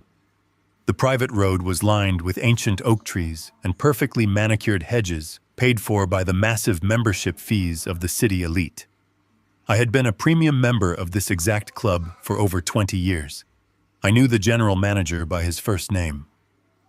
I knew the security guards who patrolled the perimeter. I knew exactly the layout of the grand outdoor terrace where Valerie and Dr. Pierce were currently celebrating their stolen future. I pulled the gray sedan through the main iron gates, giving a polite, casual nod to the security guard, who waved me through without a second thought. I navigated the sprawling private parking lot, looking for a very specific vehicle. It did not take me long to find it. Parked directly in the front row, occupying a reserved spot meant for VIP guests, was a sleek, aggressive black Porsche. I knew from my private investigator's detailed report that Dr. Pierce had recently leased the luxury sports car to match his arrogant, inflated ego. I parked my unremarkable rental car directly next to the gleaming black vehicle. I turned off the engine and sat in the silence for a brief moment, gathering my thoughts. I opened my car door and stepped out onto the hot asphalt. The afternoon sun was bright and unforgiving, casting harsh shadows across the pavement. From across the manicured green lawns, I could hear the distinct, lively sounds of a massive, expensive celebration. The smooth, upbeat tempo of a live professional jazz band drifted through the warm summer air, mingling with the high-pitched laughter of wealthy, oblivious socialites. I could hear the sharp, clear clinking of expensive crystal champagne glasses, toasting to a beautiful, fraudulent romance. I began to walk toward the main clubhouse, taking long, confident strides. Every step brought me closer to the grand terrace. I could smell the rich aroma of catered gourmet food and the sweet scent of expensive floral arrangements wafting on the breeze. My wife and the man who actively wanted to kill me were up there, surrounded by 100 guests basking in the glory of their perfectly executed criminal plan. They thought I was lying alone in a dark bedroom, waiting for my failing heart to finally stop beating. They thought they had secured my fortune and erased my existence from the world. I adjusted the cuffs of my tailored charcoal suit. I walked up the wide stone steps leading to the heavy glass terrace doors. The quiet before the storm was officially over. I was about to introduce them to the absolute crushing weight of reality. I placed both hands against the polished brass handles of the massive oak doors leading out to the grand terrace. The cool metal felt grounding beneath my palms. I could hear the lively tempo of a live jazz quartet filtering through the thick wood, mingling with the bright, carefree laughter of 100 wealthy guests. I took one final deep breath, filling my healthy lungs with air, and I pushed the heavy doors open, stepping out into the warm afternoon sun. The terrace was a sprawling ocean of pastel silk dresses and tailored summer suits. The sky above was a brilliant cloudless blue, offering a picture-perfect backdrop for a celebration built entirely on a foundation of lies. Waiters in crisp white shirts weaved seamlessly through the crowd, carrying silver trays loaded with imported caviar, smoked salmon, and towering crystal flutes of expensive champagne. It was a picture of absolute luxury and arrogant celebration. I stood at the edge of the patio, letting my eyes scan the crowd with the cold, precise focus of a predator surveying a closed trap. I saw Dr. Gavin Pierce standing near the outdoor marble bar, holding court with a group of older men who looked like senior hospital administrators and wealthy investors. He was wearing a light gray designer suit, looking perfectly tanned and ridiculously pleased with himself. He was laughing loudly at some joke, raising his glass in a toast to his own perceived brilliance and undeniable charm. He looked like a man who believed he had outsmarted the entire world. A few yards away, near a towering floral arrangement of imported white orchids, stood my son Cameron and his wife Natalie. They were clinking their glasses together, completely relaxed, bathing in the glow of the stolen money that was currently funding this extravagant afternoon. Natalie was admiring a massive diamond ring on her finger, likely purchased with the funds drained from my retirement accounts. And then I saw her. Valerie was standing in the direct center of the terrace, surrounded by a tight circle of her closest friends. She was wearing a stunning, plunging, brilliant red dress. It was the exact same dress from the photograph I had seen sitting on the doctor's desk. The dress she had worn on that luxury yacht while laughing behind my back. She looked radiant and youthful, completely unburdened by the fact that she believed I was currently lying in a dark room waiting for my heart to stop beating. I began to walk forward. I did not shuffle my feet. I did not lean forward or clutch my chest in simulated agony.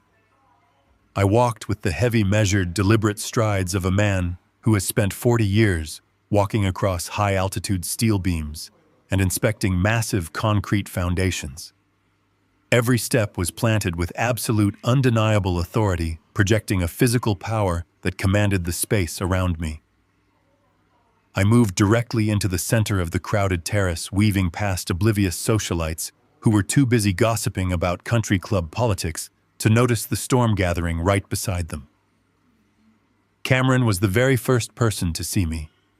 He was in the middle of taking a long sip from his champagne flute, throwing his head back in a carefree, arrogant laugh. As his eyes drifted casually across the patio, his gaze locked directly onto my face. The physical transformation was instantaneous, and incredibly beautiful to witness. The healthy color completely drained from his cheeks, turning his skin a sickly pale gray. The smug, arrogant laugh died instantly in his throat, choking him into silence. His brain could simply not process the mathematical impossibility of my presence. His fingers simply stopped working. The expensive crystal flute slipped from his numb hands and fell toward the stone patio. The glass hit the hard ground, shattering into 100 jagged pieces with a sharp, violent crack that echoed across the terrace. The sharp, sudden sound of the breaking glass severed the casual, comfortable atmosphere of the party. Natalie turned to look at her husband with deep annoyance to see what he had dropped, and then she followed his terrified, frozen gaze directly to me. She gasped, taking a clumsy, stumbling step backward and pressing her hand over her mouth in pure shock. The sudden commotion drew the attention of the surrounding guests, who began to part ways, creating a clear, open path between myself and my wife. Valerie was mid-sentence telling an animated story to her circle of friends when she heard the glass shatter. She spun around, a look of mild irritation on her face, ready to scold a clumsy waiter for ruining her perfect afternoon. But the irritation vanished the exact second her eyes met mine. The radiant, triumphant bride-to-be was suddenly staring at a ghost who refused to die. Her mouth opened slightly, but absolutely no sound came out. The champagne glass in her own hand began to tremble so violently that the golden liquid spilled over the rim and stained her perfectly manicured fingers. She looked at my tailored charcoal suit and my clean-shaven face, realizing in one terrifying heartbeat that the sick, fragile old man had been a complete fabrication. Dr. Gavin Pierce heard the silence spreading and turned away from his wealthy medical colleagues. The arrogant, confident smile melted off his face, leaving behind a mask of absolute paralyzing confusion. He looked at Valerie, then looked back at me, trying desperately to understand how the dying old man he had prescribed a lethal dose of medication to was currently standing 50 feet away, looking healthier and more dangerous than ever before. He instinctively took a step back, bumping into the marble bar, as his medical expertise warred with the impossible reality standing in front of him. The ripple effect of my arrival moved through the crowd with breathtaking speed. The guests closest to the shattering glass stopped talking, turning their heads in unison to see what had caused the disruption. Then the next circle of people fell silent, and the next. It was like watching a massive wave of freezing cold water wash over the entire terrace, freezing everyone in place. The professional jazz band playing on the raised wooden stage noticed the sudden heavy tension rolling across their audience. The saxophone player slowly lowered his brass instrument. The pianist stopped, his hands hovering uncertainly over the black and white keys. Finally, the upright bass player plucked one last deep, lingering note before the music died completely. The silence that fell over the grand terrace was absolute and deafening. You could hear the gentle breeze rustling the leaves of the oak trees and nothing else. 100 wealthy elite socialites were now standing perfectly still, staring in dead silence at the uninvited guest. These were people who had undoubtedly been fed a tragic, sympathetic story about my rapidly declining health and my impending demise.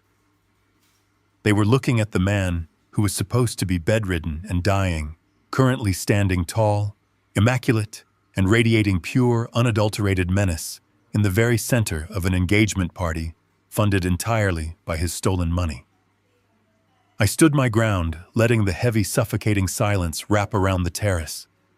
I watched the absolute terror settle deep into the eyes of my betrayers, knowing that the trap I had meticulously built for them was now officially sprung, and there was absolutely no escape.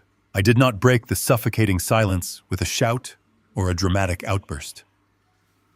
I walked with steady, measured steps directly toward the raised wooden stage where the jazz band stood completely frozen. The musicians parted like water, allowing me to step up onto the low platform. I reached out and took the heavy silver microphone from its metallic stand. The brief, sharp screech of audio feedback echoed across the terrace, making several guests flinch and cover their ears. I wrapped my hand around the microphone, looking out over the sea of pale, terrified faces. I locked my eyes directly onto Dr. Gavin Pierce, who was still pressed defensively against the marble bar. I spoke into the microphone, allowing my voice to project with a smooth, resonant calm that contrasted entirely with the absolute chaos I was about to unleash. I welcomed everyone to the engagement celebration. I told the crowd that I wanted to personally thank Dr. Pierce and my beautiful wife, Valerie, for hosting such an incredibly lavish afternoon. I swept my free hand toward the towering white orchids and the waiters holding trays of expensive caviar.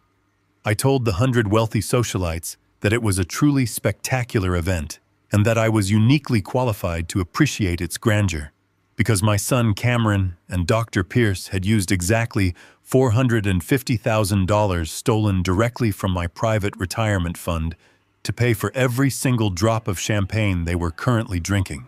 A collective gasp rippled through the affluent crowd. The older hospital administrators and wealthy investors standing near the doctor stepped away from him as if he had suddenly caught a highly contagious disease. Cameron buried his face in his hands near the floral arrangements, physically folding under the weight of the public exposure. Natalie stared at him with a wide, horrific realization that her luxurious lifestyle was a catastrophic fraud. I did not give them a single second to recover. I reached into the breast pocket of my tailored charcoal suit and pulled out the amber plastic prescription bottle. I held it up high in the afternoon sun, making sure the medical professionals in the audience could clearly see the pharmacy label. I addressed the colleagues of the doctor, directly speaking with the clinical precision of a forensic auditor. I explained that 6 months ago I had suffered a mild heart attack. I told them that Dr. Pierce, acting as my primary cardiologist, had aggressively prescribed this specific medication to supposedly manage my blood pressure. I read the chemical name of the extreme-grade stimulant aloud, letting the complex medical terminology echo across the silent terrace. I watched the faces of the senior hospital administrators drain of all color. They recognized the drug instantly. They knew exactly what it was designed to do. I continued speaking into the microphone, my voice echoing like a final judicial sentence. I explained that I had taken the prescription to an independent laboratory for a comprehensive toxicological analysis.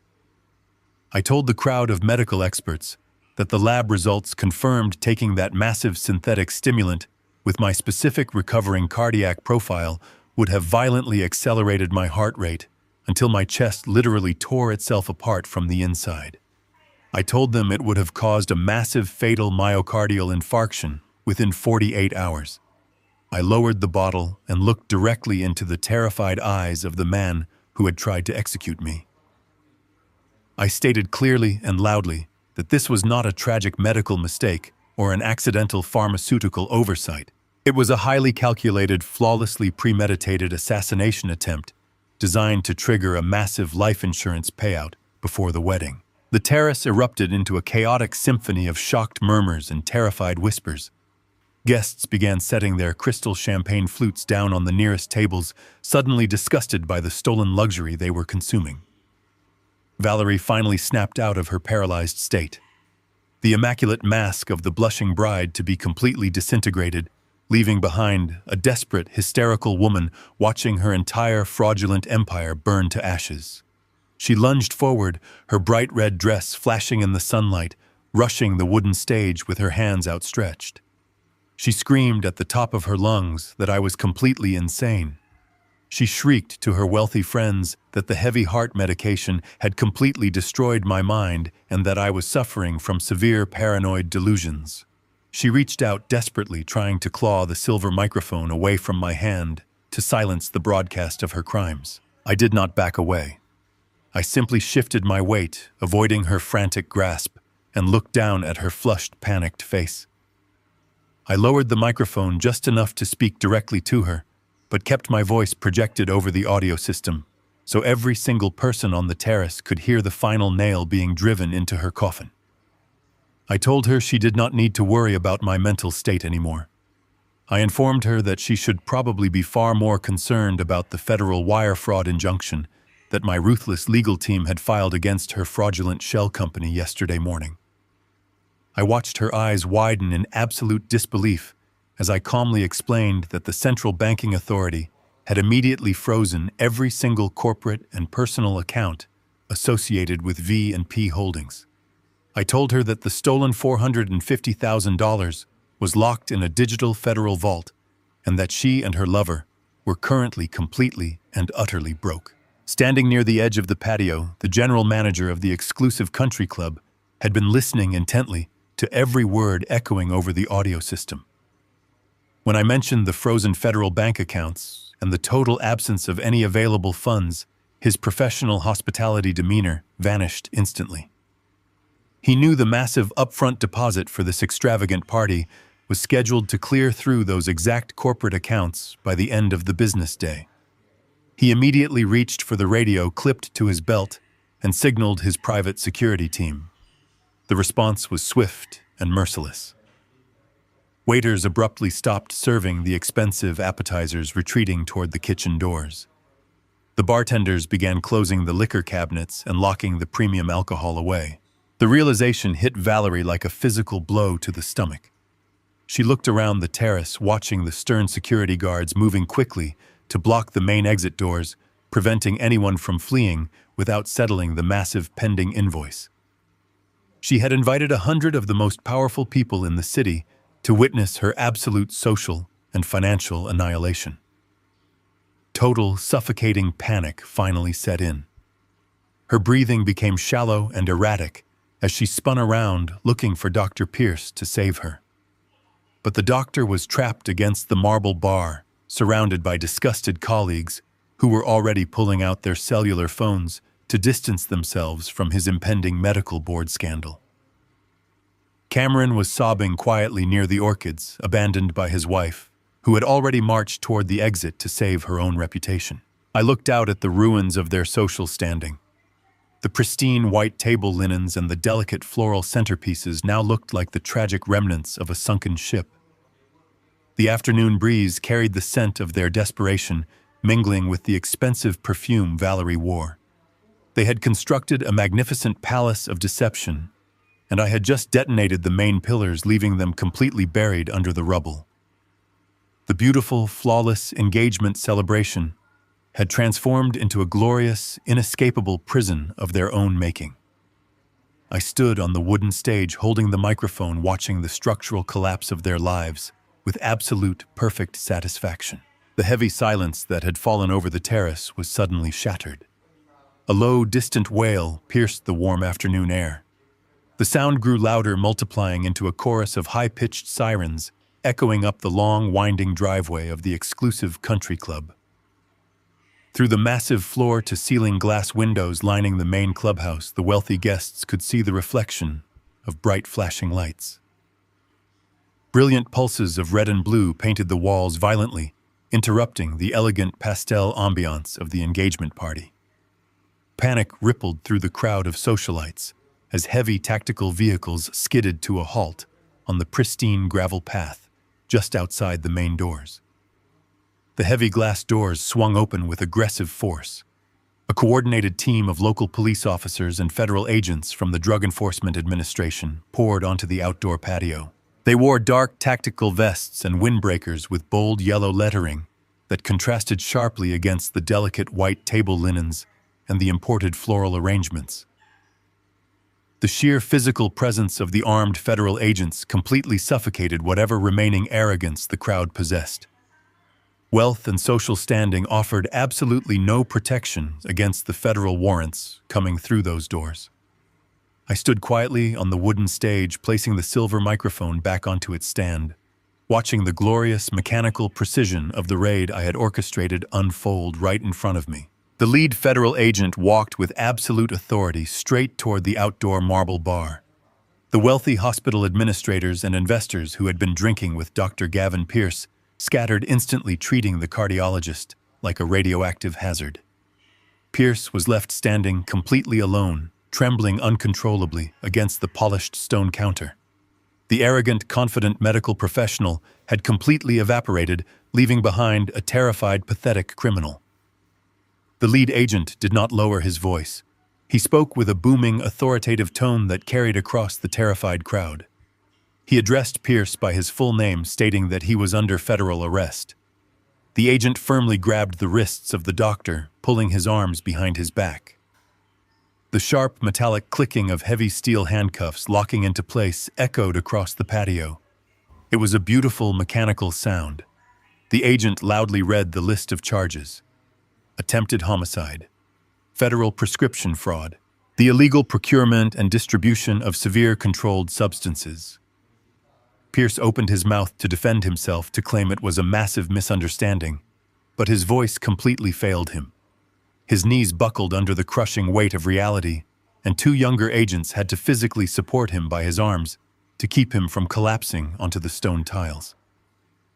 The brilliant medical pioneer was violently dragged away from his own lavish engagement celebration, stripped of his freedom and his dignity in front of every single one of his professional peers. While Pierce was being hauled away toward the flashing lights, a second team of local police officers marched directly toward the towering white orchids. Cameron was still cowering near the floral display, sobbing quietly into his hands. His wife had completely vanished, leaving him to face the consequences of his extreme greed entirely alone. The officers flanked my son, grabbing him by the shoulders and pulling him to his feet. They did not show any mercy for his tears. The arresting officer informed Cameron that he was being taken into federal custody. The charges were listed with brutal clarity: federal wire fraud, corporate embezzlement, conspiracy to commit murder. I watched the officers lock the steel cuffs around the wrists of my own son. A small, dark part of my paternal soul felt a brief, sharp ache. This was the boy I had raised, the child I had protected and provided for. But the cold, rational engineer inside me quickly reinforced the emotional barrier. This was not my child. This was a ruthless parasite who had calculated the timeline of my failing heart to secure a business bailout. Cameron looked up through his tears, searching the crowd until his eyes locked onto mine. He silently begged me to intervene, to use my authority to stop the police. I did not blink. I did not look away. I simply stared back at him with the cold, dead eyes of a man who had already attended his own funeral. The officers marched him across the patio, leading him out through the heavy glass doors to join the lover of his mother in the back of the waiting police cruisers. The terrace was rapidly emptying as the wealthy guests frantically rushed toward the side exits, desperate to avoid being associated with a massive federal crime scene. In the very center of the ruined celebration stood Valerie. The vibrant red dress she wore, the exact same dress from the photograph on the desk of the doctor, now looked like a glaring beacon of failure. She was completely isolated, surrounded by shattered glass and abandoned crystal champagne flutes. The powerful, affluent woman who had spent months plotting my demise was completely broken. She slowly walked toward the wooden stage, her designer heels dragging across the stone tiles. She looked up at me, her makeup running down her face in dark, messy streaks. Her eyes were wide and frantic, filled with a desperate, manipulative panic. She reached her trembling hands toward me, weeping loudly. She begged me to listen to her. She pleaded that the entire situation was a massive, terrible mistake. She swore she never truly wanted to hurt me, claiming she had just been terribly confused and manipulated by the doctor. She tried to invoke the 35 years of our marriage, desperately attempting to pull at the heartstrings of a man she believed was still weak and deeply in love with her. She cried that we could forgive each other, that we could go back to our quiet suburban home and rebuild our beautiful life together. I stepped down from the wooden stage and walked slowly until I was standing just a few inches away from her. I looked down at the woman who had poured a glass of ice water and patiently waited for my heart to tear itself apart over a steak dinner. I did not feel anger. I did not feel sorrow. I felt absolutely nothing but the cool, calm satisfaction of a perfectly executed structural demolition. I reached into the inside pocket of my tailored charcoal suit. I did not pull out a handkerchief to dry her fake tears. I pulled out a thick, folded legal document printed on heavy certified parchment. I held the document out toward her. Her trembling fingers took the paper instinctively. I spoke in a low, steady voice, ensuring she heard every single syllable clearly over the distant wailing of the police sirens. I told her that she could never go back to our quiet suburban home. I explained that the document she was holding was an official 30-day eviction notice issued directly by the legal trustee of my irrevocable blind trust. I told her that the house, the cars, and every single liquid asset I possessed were legally locked inside an impenetrable vault that she would never be able to access. I watched her eyes scan the harsh legal text, reading the absolute undeniable proof of her total financial ruin. I leaned in closer, ensuring my final words to her would echo in her mind for the rest of her miserable life. I told her that her corporate bank accounts were frozen by the federal government. I told her she had absolutely no money to her name. I told her she had no home to return to tonight. I told her the arrogant younger man she was supposed to marry was currently sitting in the back of a police cruiser facing decades in a federal penitentiary. I told her that her only son was in handcuffs, heading to a concrete cell for wire fraud. I told her that her grand, beautiful life was completely over, and she had absolutely no one to blame but herself. Valerie stood frozen, clutching the eviction notice against her chest. The reality of her absolute destitution crashed down on her, extinguishing the final spark of her manipulative hope. She opened her mouth to speak, to beg for a fraction of mercy, but she was entirely paralyzed by the sheer magnitude of her defeat. I did not wait for her to find her voice. I turned my back on the woman in the red dress. I walked smoothly across the stone patio, passing the abandoned tables and the fading, flashing lights of the police cruisers. I pushed open the heavy glass doors and walked out into the warm summer afternoon, leaving the ruins of my old life completely behind me. 6 months have passed since the flashing red and blue lights illuminated the pristine grounds of the country club. The dust from the catastrophic collapse of my family has finally settled.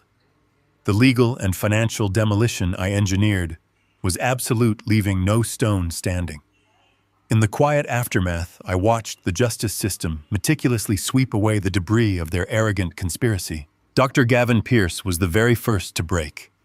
The brilliant, arrogant cardiologist who believed he could weaponize his prescription pad to commit the perfect murder completely crumbled under the crushing weight of federal prosecution. When the investigators presented him with the undeniable audio recordings and the independent toxicological reports, his expensive defense attorneys advised him to surrender. He was terrified of facing a full jury trial for premeditated attempted murder, which would have resulted in a life sentence. Instead, he took a federal plea deal. He surrendered his medical license permanently and accepted a sentence of 15 years in a federal penitentiary. The man who wore tailored suits and leased luxury sports cars now wears a standard-issue jumpsuit, navigating the brutal reality of a concrete cell block.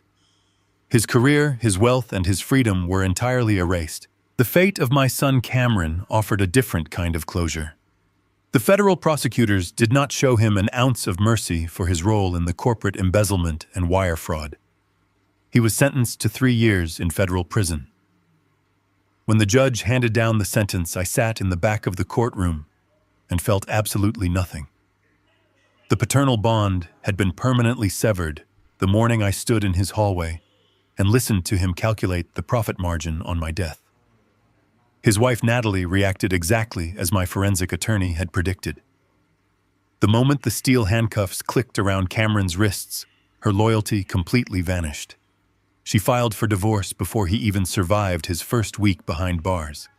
She severed all ties, distancing herself from the scandal and leaving him to face his financial ruin and his incarceration entirely alone. He traded his father for a business bailout and ended up losing his company, his wife, and his freedom. But the steepest and most poetic descent belonged to Valerie. The woman who had worn a brilliant red dress and laughed on a luxury yacht was completely stripped of her magnificent illusions. The irrevocable blind trust functioned exactly as designed. The 30-day eviction notice was enforced by local authorities, forcefully removing her from the sprawling suburban home she believed she was going to inherit. With her fraudulent shell company frozen and her younger lover locked away in a federal prison, Valerie was left with absolutely nothing. Today, she is living in a cramped, humid studio apartment on the industrial side of the city. To pay her meager rent and survive, she was forced to take a minimum-wage retail job. The soft, perfectly manicured hands that had tried to feed me poison now spend 8 hours a day folding clothes and scanning barcodes under harsh fluorescent lights. She stands on her feet all day, catering to rude customers trapped in a miserable life of her own making. Every single morning, she wakes up in a tiny room and remembers the fortune she threw away simply because she could not wait for a natural end. I am far away from the wreckage of their lives. I am currently sitting at a small wrought iron table on an outdoor patio in Florence, Italy. The afternoon sun washes over the ancient cobblestone streets, warming the cool autumn air. The rich, dark aroma of freshly brewed espresso mingles with the scent of baked bread from the cafe next door. The oppressive, suffocating atmosphere of my old suburban house feels like a distant, faded nightmare. I take a slow, deep breath, filling my lungs completely. My chest does not ache. My heart does not flutter or skip a beat. In fact, my most recent medical evaluation by an honest, highly recommended specialist confirmed that my cardiovascular system is perfectly healthy. My recovery from the mild heart attack is complete. It turns out that the greatest strain on my heart was not blocked arteries or advanced age.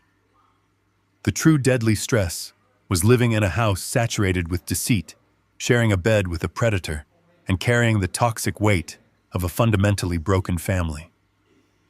Once those poisonous elements were completely surgically removed from my life, my body naturally began to heal. I feel vibrant. I feel sharp. I am 62 years old, but the energy coursing through my veins makes me feel decades younger. I reach across the small table and open my secure laptop. I am currently reviewing a set of complex architectural blueprints for a highly lucrative private consulting project. An international development firm hired me to oversee the structural reinforcement of a historic European villa.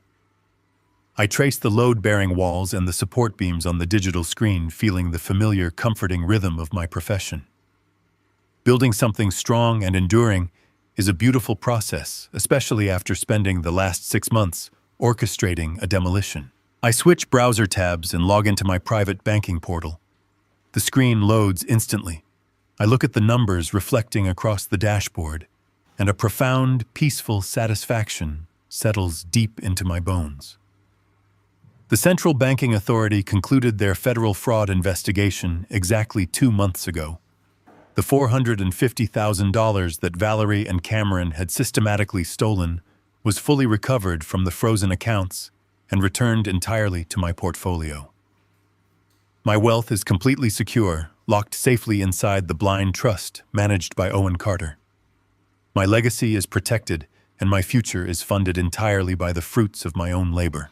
I close the laptop and lean back in my chair, listening to the distant chiming of a church bell echoing across the Italian city. I watch the people walking through the vibrant plaza, tourists and locals sharing laughter and conversation. I think about the terrifying journey of the last 6 months. Society conditions us to believe that as we grow older, our greatest vulnerabilities are biological. We are taught to fear high cholesterol, failing joints, and the inevitable physical decline of aging. We spend thousands of dollars on vitamins, gym memberships, and medical consultations, trying to protect ourselves from the invisible enemies inside our own bodies. But the absolute chilling truth that I discovered in a sterile cardiology clinic is completely different. The greatest and most lethal threat to a man's life is not always an abnormal heart rate or a sudden spike in blood pressure. Sometimes the most dangerous element in your universe is the person pouring your water, smiling warmly at you across the dining room table and asking how your day went. Betrayal is a silent cancer that hides behind domestic routines and familiar faces. It is an insidious disease that preys on unconditional trust and blind loyalty. I pick up my porcelain cup and take a slow sip of the rich, dark espresso, tasting the bitter and sweet notes perfectly balanced. I survived the ultimate structural failure because I refused to ignore the tiny microscopic cracks in the foundation. I survived because I chose to look the horrifying truth directly in the eye without blinking.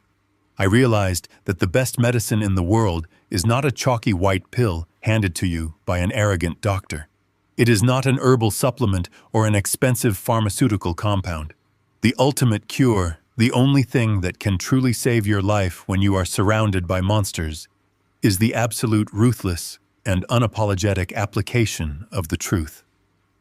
I set my cup down on the table, enjoying the perfect, beautiful silence of my brand new life. The ultimate lesson drawn from this harrowing experience is that blind trust, even when given to our closest family members, can be our most fatal vulnerability.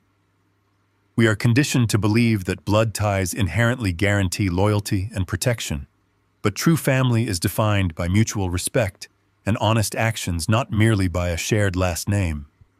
When we ignore the subtle red flags of greed and manipulation, for the sake of domestic peace, we inadvertently arm our own executioners. Survival requires the courage to view our loved ones through a lens of objective truth, recognizing that establishing ruthless boundaries is a necessary act of self-preservation. If you found strength in this story of survival and justice, hit the like button, subscribe to the channel, and share in the comments how you have established healthy boundaries in your own life.